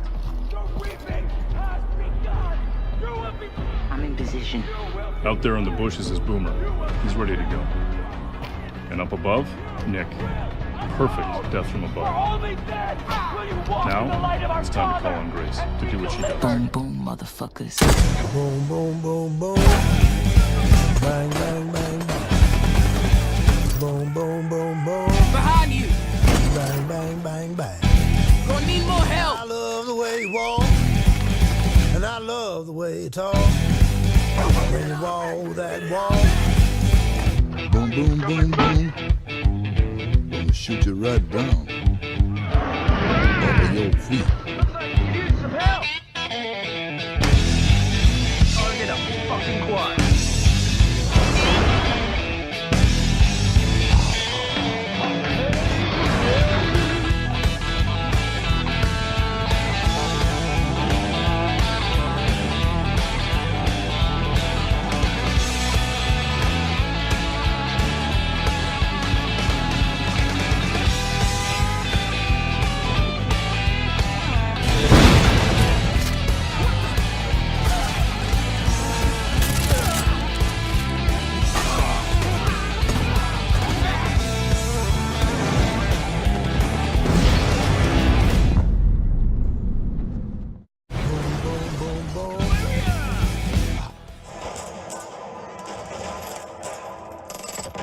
putting the game in people's hands, seeing them play. How's it been for you? It's been amazing. I mean, we've been sitting on this idea for almost 3 years, and we're back, back home thinking about it and saying, what are people going to say? How are they going to feel?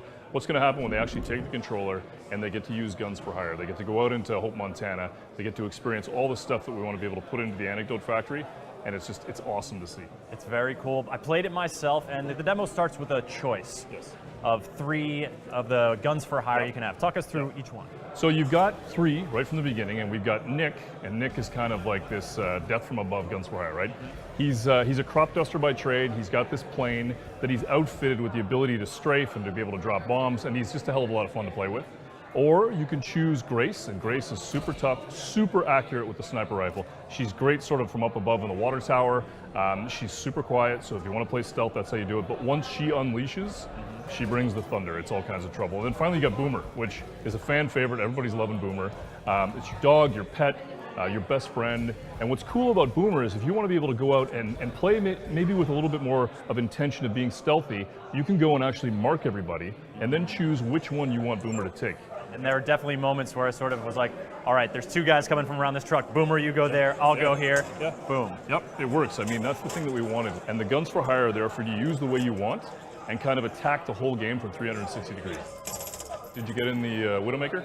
Did you get in the big truck? Is that the name? Yeah. Oh, the Widowmaker. Yeah, with the big truck with the eagle on the side and all that stuff. Oh yeah. So you hop inside, you get inside this big rig, and you go off. And if you got a guns for hire with you, they're either on the ground running with you, they're getting in a car themselves, they're beside you in the seat.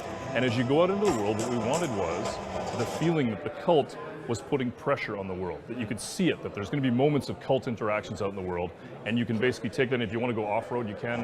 If you want to be able to stay on the road, you can. If you want to go hunt off to the side, you can. And then when you finally get to Nyx, you realize here's another person like you who's being pushed back by the cult. He's being basically pushed at, and you can liberate him, make sure that he's safe, and then he turns to you and says, hey, listen, thanks, partner. Listen, my plane's not too far away. If you got a moment, go take the plane, do some damage with it, and try some death from above. Let's get into some trouble. Yeah, let's do it.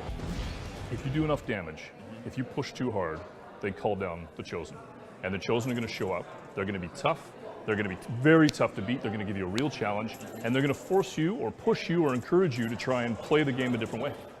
It's a beautiful place to spend some time, get into some mayhem. Yes. Exciting to see Far Cry 5 here at E3, and it's coming out next year. Yep. What's the date? February 27th, 2018. Be there.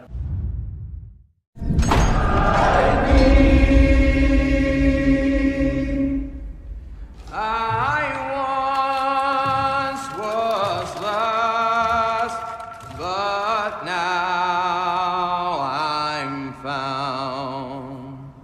Was blind, but now I see. We must atone!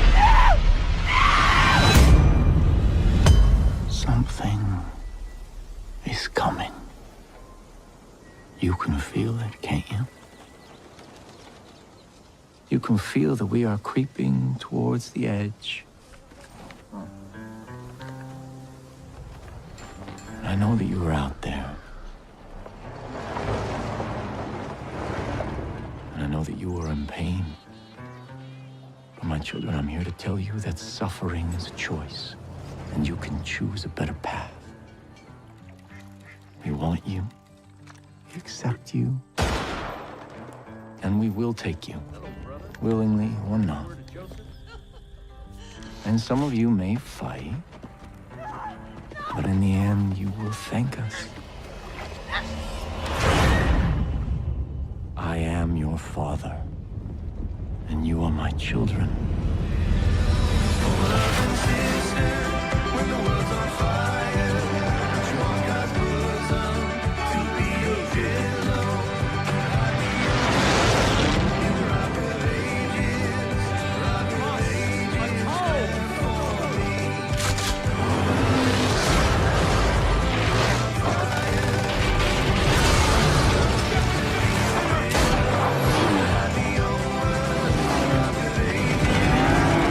The end is upon us! I shall lead you to the gate! For you are my children, and I am your father!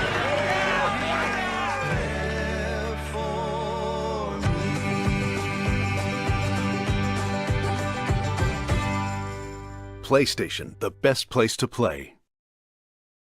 PlayStation.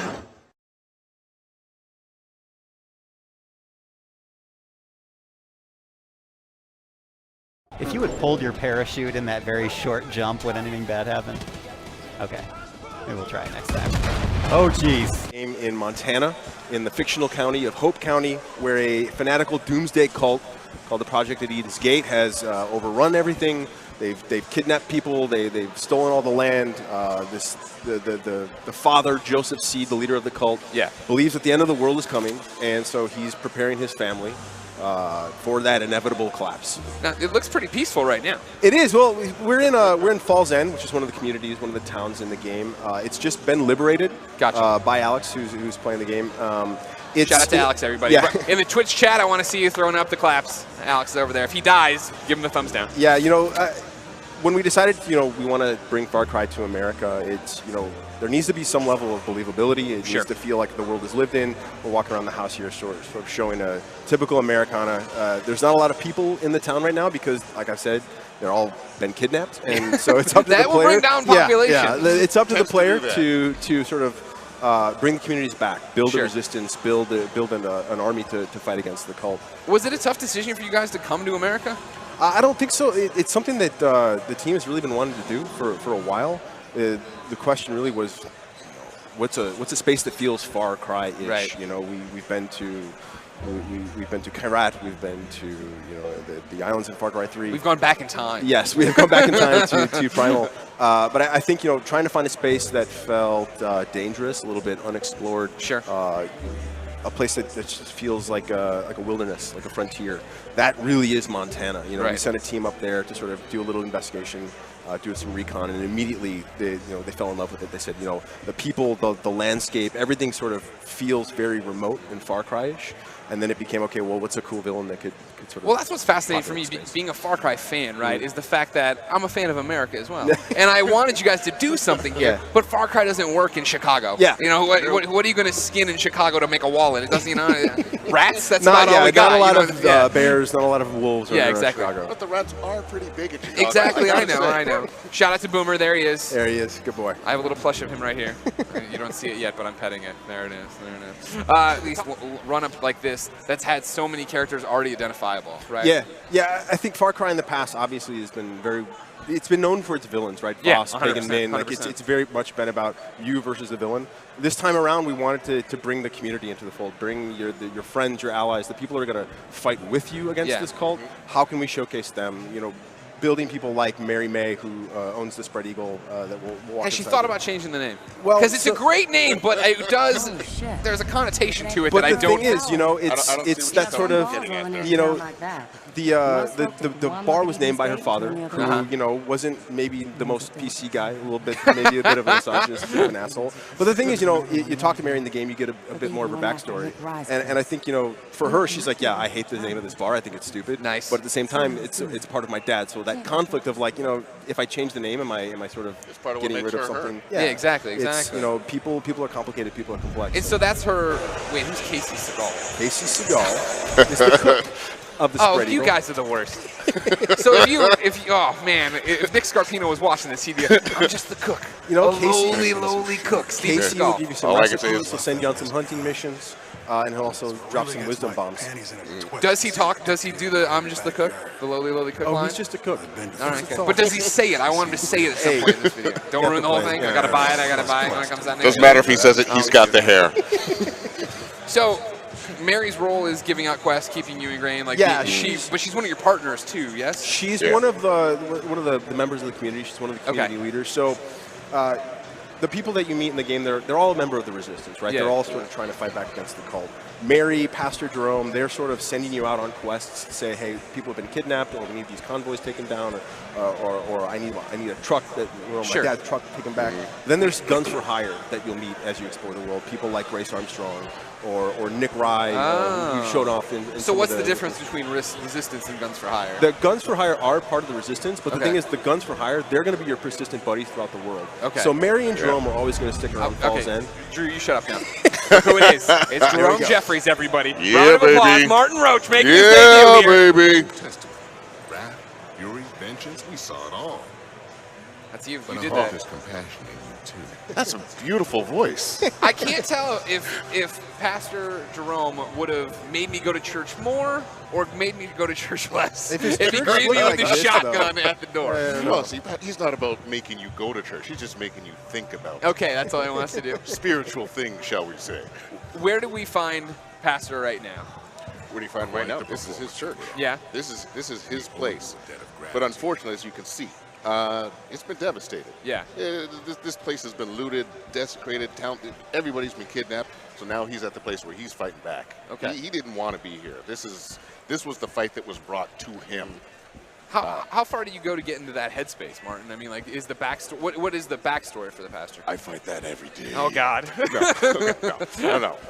To get the backstory for him, we go back 20 years, I guess. Oh, wow. Back to the first Gulf War. What he is, he's a vet. Comes home, he wants to find some peace, find a place. A lot of vets don't find that, so he goes to a place where he can find it, the wide opens of Montana. And then here comes this cult, and they're slowly ripping it away. They're ripping away his community. He's helped build his community. He's one of the leaders. He's not going to let it slip. Sure. He's going to be the guy that says, all right, I don't want to have to do this, but I will take up a gun again. I know how to do this. I don't want to, but I know how to, and I can help lead these people back to the real world. When we met Pastor Jerome in the trailer, right? That was one of the most powerful things of him reading the Bible, pulling out the gun, and like he had to go protect his flock. I like that. Yeah, exactly. And that was protecting sort of his flock. The inspiration for the character, right? Where we have Joseph Seed, we have a guy who's sort of taking religion, taking scripture, twisting it for his own, and sort of warping the message. Sure. So we wanted to say, okay, well, we need the opposite of that, and we need someone that's sort of a positive force of good. Here's the other side. Yeah. And I think, when you look at a character and you say, okay, well, what are the complexities we can give to him?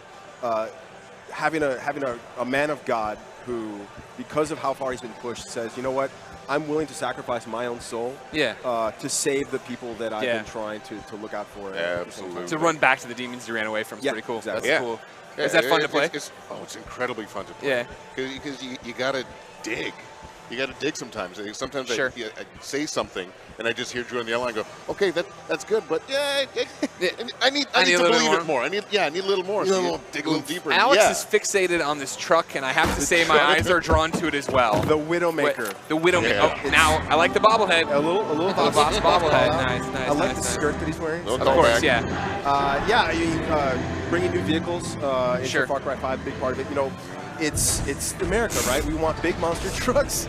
It's Far Cry, all right. It's still Far Cry. Don't we talk about the pastor and his demons, and then the big rig does a 360 after running over a barricade. All right. That's the anecdote factory at work. So we see a bit of the cult up here. They're roaming the countryside. They're going into towns. They're taking people hostage and executing them. And Alex is going to take them out. Oh, he's going to throw some bait. So, I mean, this is just the kind of stuff, as you're exploring the world, you're meeting people. There's a bear that's now showing up. Is that a bear? Yeah, that's a bear. It's a bear. It's Far Cry. It's still very much Far Cry. Anything can happen. That would just be a rat in Chicago, so it makes sense. Yeah, why you're running over here doing this. No, but as you explore the world, these are the sort of encounters that you're going to find. Nothing's sort of scripted. Everything's systemic. Well, that's always been the power of Far Cry, right? Exactly. Where it is the fact that you guys, I think, are make what a sandbox game. What you make sandbox games that are fun to play because that is the story. Yeah, we can all go off and do the same mission, the same objective, but we're all going to do it different ways and have different things. Yeah, it's about giving the players all the tools to sort of really just go off and cause as much mayhem and havoc as they want. Right. Boomer just steal gun for you? Nice.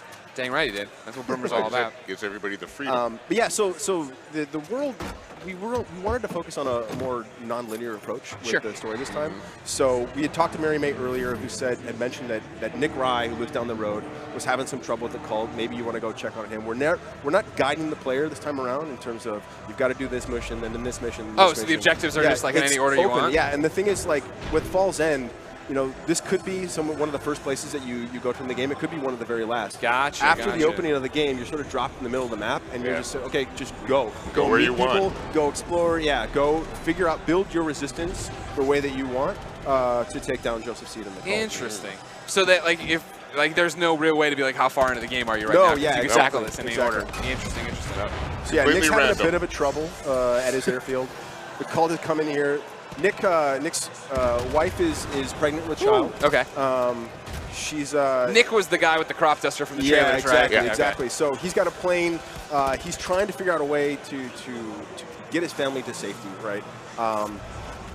And the cult, like I said, Joseph Seed believes that every single soul in Hope County has to be to be a part of the cult, to be put into their bunkers to save themselves from this coming collapse. The power of and Boomer. A lot of people don't like being in a cult. Yeah. So they're gonna fight back. There we so go. We took care of that problem. I love what Boomer just did there. Goes up and takes the badass gun and brings it to you. That's just what he's all that's about. perfect. And there's Nick. So then Nick is part of the resistance. Right, Okay. exactly. Just like Pastor, just like Yes. Mary. Okay. And the thing, you do a couple quests for Nick. You prove that, you're willing to fight for him, and he says, okay, you know what, I'm going to be on your side. I've got a plane. I'll be able to sort of take this guys and watch your back. Nice. Yeah. But for right now, Nick has this plan that he's going to fight back at the cult, blow up some silos where they're sort of storing some explosives. But again, his wife is like, you're not going to stick your neck out there. That's too stupid. So he talks to you and says, you know what, maybe you want to take care of that problem for me? Go Alex, fly be my careful. plane. Hold on. We got wolves. We got wolves. Good job, Alex. There we go. Yep. So there's Nick's plane. But I think for that, you might go do a little fishing. See, and this is one of the things you got when I was talking before. You have such diverse landscapes, and now you have to come up with what kind of animals would be out here. Yeah. Fishing's brand new. Yep. What else do you have in terms of everything else that's happening? I mean, it's fishing, hunting, giving the player sort of. Far Cry is all about big action all the time, like there's insanity happening every minute. But at the same time, when you talk about Montana, the wildlife, we wanted to give the player the ability to sort of hang out in nature, have a good time, something a little bit more relaxing than just murdering everything. Always killing everything, worrying about what's going to get you from behind. So we decided, we're going to throw fishing in. It's a big part of sort of the culture in Montana and culture, just sort of that frontier lifestyle. It's a way to just come here and decompress, relax, yeah, talk it out with your friends. The minute the fishing went in, everyone became obsessed about it. Oh, really? There's fishing tournaments back at the office. We've got a fishing tournament here at PAX. People are trying to catch the biggest fish to win some of the flag pins, and people are going nuts. Well, it's just who doesn't love to fish? Yeah. Oh, hey, every now and then you want to put down the stick of dynamite and pick up a fishing rod. Yeah, Just cut. or throw the stick of dynamite in there and make it easier to get the fish. Dynamite in the net will travel. While we chill out here on the riverbank, I've been passed audience questions. Are you guys ready? Yeah, sure, man. Drew, the first one's for you. Uh-oh. Bobby writes in and says, what inspired the team to do this one in the USA? I think bringing Far Cry to the U.S. was something the team's been wanting to do for quite some time. Yeah. It just never. It always. The question came back to believability, right? Sure. Like, does it make sense? How could you set up Far Cry in the U.S.? So I think it was probably around 3 or 4 years ago that it started in earnest. Okay, we're going to set a Far Cry in the United States, and it just built from there, right? And I think that the current times that we live in. And in the current state of things, all of a sudden, Far Cry in the U.S. seems way more believable than of course, right. There's definitely two sides of it everywhere now, you know what I mean? Was Montana the first and only choice, or what? Did you guys toy around with the idea of a city? There were a couple different ideas on where to take it, but like I said, the minute the team went to Montana, it was like, oh no, this is it. So there's some other ideas in the back pocket, but we'll save those for later. Those went away real quick. Yeah, it really did. All right, Martin. VIRAGOXV 535 writes in and says, is that your natural vocalization, or did you rehearse to master a priest tone? What do you think? That's my natural vocalization. It is pretty close to my natural vocalization. You seem so happy and lucky. You're so happy-go-lucky right now. Yeah, right now. But basically this way. He's a big authoritarian. Yeah. I'm a father, so I got to put on that kind of voice from time to time. Sure, dad voice comes out. Oh, absolutely. You got to lay it down. Yeah. And Pastor lays it down. How long have you been laying it down for with your kids? I've been laying it down for 18 years. Yeah, it's natural. Yep. That is a natural voice at this point. Yeah, you understand. I just do it. Yeah. And then for everybody, Lorem Gillespie III writes in and says, do you prep for voice recording with other actors? So is it an ensemble thing, or is it mainly you guys alone? Most in the booth, it's usually just us alone. Okay. I'm in the booth, and somebody's on the other side. Maybe Drew, maybe somebody else. Maybe he's in another city. So he has me say a line 18 million times and scream like you're on fire. Exactly. Just keep Scream like I'm screaming. on I'll fire. tell you when to stop. Exactly. Yeah, that's really easy process. Yeah. But we work together when we go to the actual studio. Then I'm going to work with 2 or 3 actors at the same time, and it's kind of like doing a play. Yeah. Okay. In the studios, it's actually a So really Drew, cool process. How do you guys capture and record everything? Are you doing it in booth, but when you go somewhere and they're together, are they doing the mocap so stuff? it's split between sort of like in gameplay stuff. So what we saw when we saw Jerome earlier, that's all VO booth. That's Martin in the booth, or just reading a list of lines. The cinematics then are all mocap, right? And we have our big mocap studio in Toronto.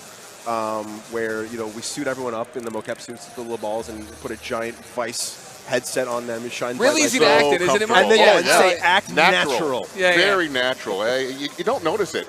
Hey, in your leotard right now, act like a big bad pastor. Here's this. And the leotard that tells no tales. You know what I'm saying? Okay. Here's this broom handle. It's a shotgun, and go act. Exactly. And go. Really? Really? In that studio, what did we use for the Bible? It was like a block of wood and plastic. Of wood. And they're like, no, this is it. This opens with a up. fake gun on the inside. Yeah. Well, everything. We spend a lot of time, props or sort of set pieces in the game, making sure that there's stuff that the actors can interact with because they've got all this equipment on. The more things you can give to them that sort of use their imagination to pretend, the better the performance is going to be. I got to bring this down. But it's got because of all the cameras that you're in the space, everything sort of has to be like a wire version of it because the camera's got to sort of pick up all the data on where the body is at any time. Final question before I let you guys stop fishing. Yeah. Do you do the voice recording separate? Ones that I've had. Okay. Well, here we go. It's tough to wrap that around your head in the booth too. You're like, okay, what am I trying to do? Because usually when you're talking with somebody, back and you forth. get it. But you're just like, what am I? Yeah. Okay, no, I'm motivated. I'm telling him to do this. I'm asking him to do this. I'm begging. Do you like that challenge? Yeah. Yeah. I like any challenge. Anytime I'm uncomfortable, I'm pretty happy. You don't know what's. No, well, that's what we do. Yeah. If I'm comfortable all the time, I'm kind of bored. You're doing something, Yeah, that's true. That's smart. And anybody could be doing it. Right. I want to be the only guy that should be doing it. How uncomfortable can I make you, Martin? All right, what's going on here, Drew? What's going on here? We're in a plane. This is finally new. took Nick's plane. Yes. First time in Far Cry 5, or first time for Far Cry. the series, right? The series, yes, exactly. We're bringing sky combat, big planes, jets. We've got this sort of seaplane here that Nick has given to us. It's got machine guns on it. It's got rockets. You can drop bombs on these little silos. So earlier on, we met Nick, and he was like, "Hey, go blow up these silos." My wife won't let me go fight the resistance, I won't do it. or fight for the resistance. And so, again, it's sort of the structure of the game, right? Like Nick told us he had this quest for us, and we could have gone, off exploring. The quest is sort of waiting for us, of course, to pick it up and go do it. It's also a great view of like how different what you guys have going in Montana right now. In this region, it's a lot of farmland. It's a lot of typical stuff that you might see in sort of the countryside. But the topography is way different. Like if you go to the north, it's much more mountainous, much more forest. It feels more, gameplay-wise, feels maybe kind of more along the lines of like Primal, which it's a lot of hunting, it's a lot of snow. There's the other regions that Real quick, I'm sorry. What is this on the left? What is the level? That 2? is the resistance meter. So again, because it's a non-linear game, we were trying to come up with a way with how do I feel like I'm giving progression to the game. Okay. Right? So we said, okay, from the outset, you're trying to build up your resistance in each region that you find. So as you're meeting people like Mary and Pastor Jerome, you're doing quests for them, or you're taking out outposts, what you're doing is you're building your resistance. Gotcha. So more people are going to show up to fight on your side. Okay. You're going to have more access to new guns for hire to fight alongside you. And at the same time, the cult's going to start to react to it. That's how we're sort of inserting our bad guys this time around. Rather than saying, go play this story mission, I'm going out, I'm clearing an outpost. And if that raises my resistance meter to a point where the cult notices me, now all of a sudden the bad guys go, no, we're not having this. Interesting. Okay. They're going to show up and insert themselves into your story. Now, when I get the plane here, do I have access to it the rest of the game? Can I just run around and use it whenever I want to? Yeah, you could. You could take this plane, fly all the way up to the north, hang out with. So does this completely change taking down outposts? Because I feel Yeah, like now I can just come. If I want to stealth, if I want to do whatever. Yes, exactly. So you can take a plane around, you can bomb some guys. But the thing is, because there's a lot more interior space. This song, yeah, you feel it too, Pax. So. But like, I have the gameplay change of being able to shoot everything and blow it up, which seems awesome.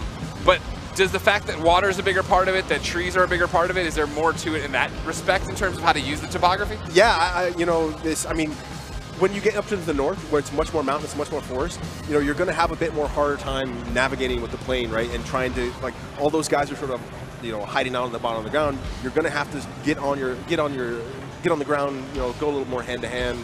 On-foot combat, but here, we wanted to showcase the plane combat. We've got AI that are also flying around. This guy's one of the chosen.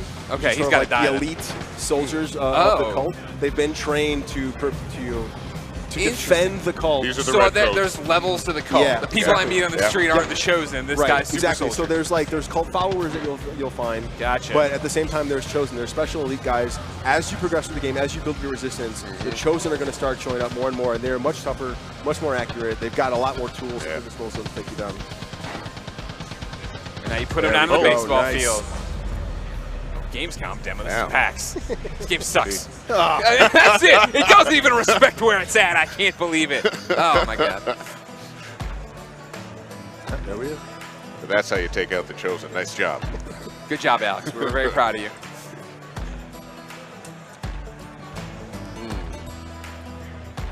Look at that.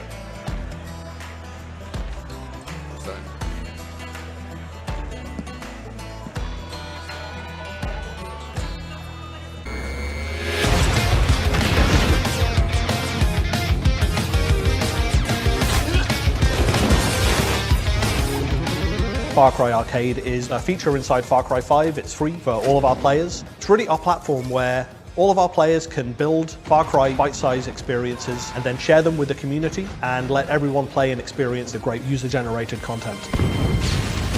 Far Cry Arcade, c'est un mode de jeu dans lequel les joueurs peuvent laisser libre cours à leur créativité. C'est comme dans une arcade en fait, tu n'as aucune idée quel jeu il va y avoir, sur quoi tu vas tomber. Il va tellement y avoir de variété, les possibilités sont infinies. Il va y avoir du single player, co-op et PVP à 12 joueurs. C'est la première fois qu'on amène tous ces modes de jeu-là dans un in-game editor. You're getting the same kind of gameplay experience that you're used to in the Far Cry campaign, only with a very unique twist. The twist is that the maps are made by our map-making community as well as some official maps by ourselves. Far Cry Arcade va être l'in-game editor avec le plus d'assets des Far Cry précédents. We're going to have over 9,000 different objects and items from Far Cry 4, Far Cry Primal, Far Cry 5, Watch Dogs, Assassin's Creed Black Flag, and Assassin's Creed Unity. There's really no restriction on the way that maps can be set up. You could be playing an outpost, but in a city that's halfway underwater. We're very excited to kind of bring all these different worlds together and let them collide in little bite-sized experiences. After we launch the game, we're going to have at least 6 different updates, and in each one we're going to be adding in new objects and items. What it means for players is that you're really experiencing an infinite amount of variety and fun. There's so many different content available. It's also our job to make sure that the good content is highlighted.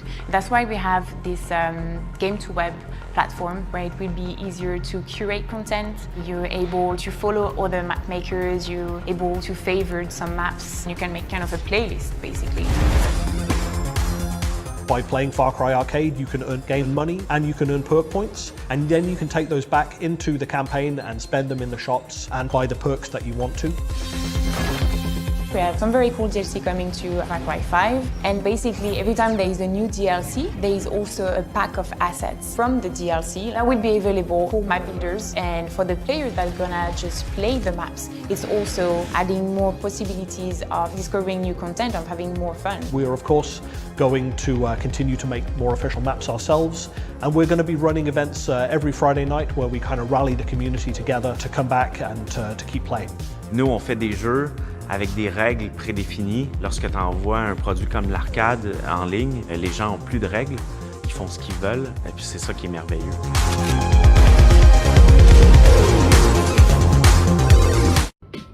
What's up, everybody, and welcome to the very last episode of our vlog. What you heard in a previous installment was a letter from a man named Mark.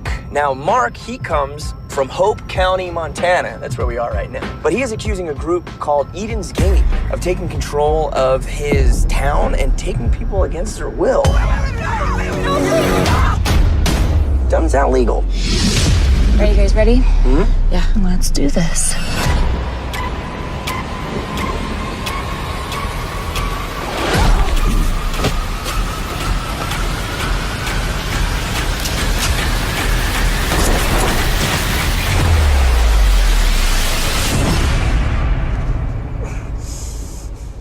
Do not fear, my son.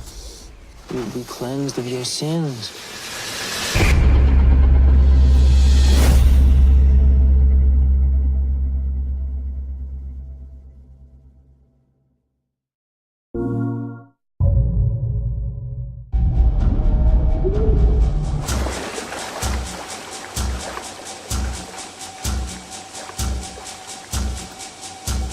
Welcome, my son.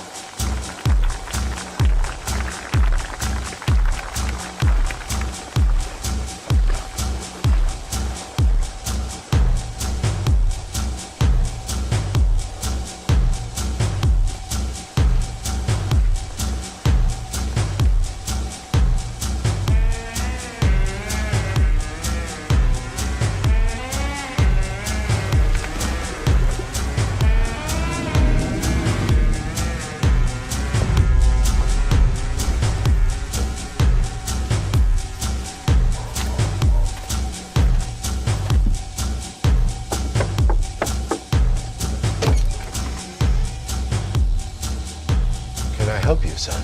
I believe you can.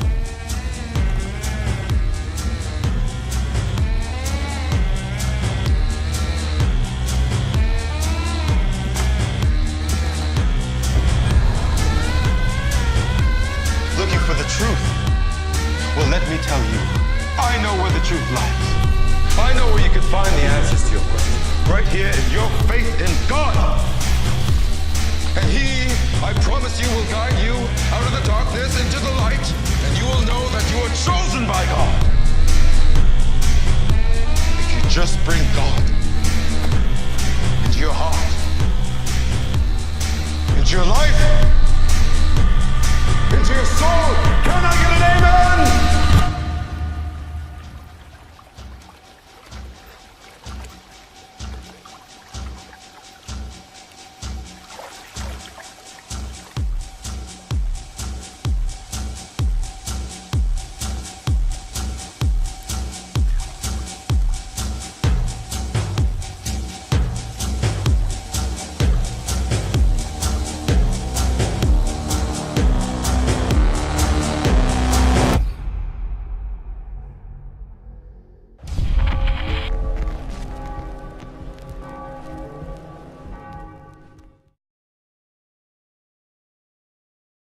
For the players.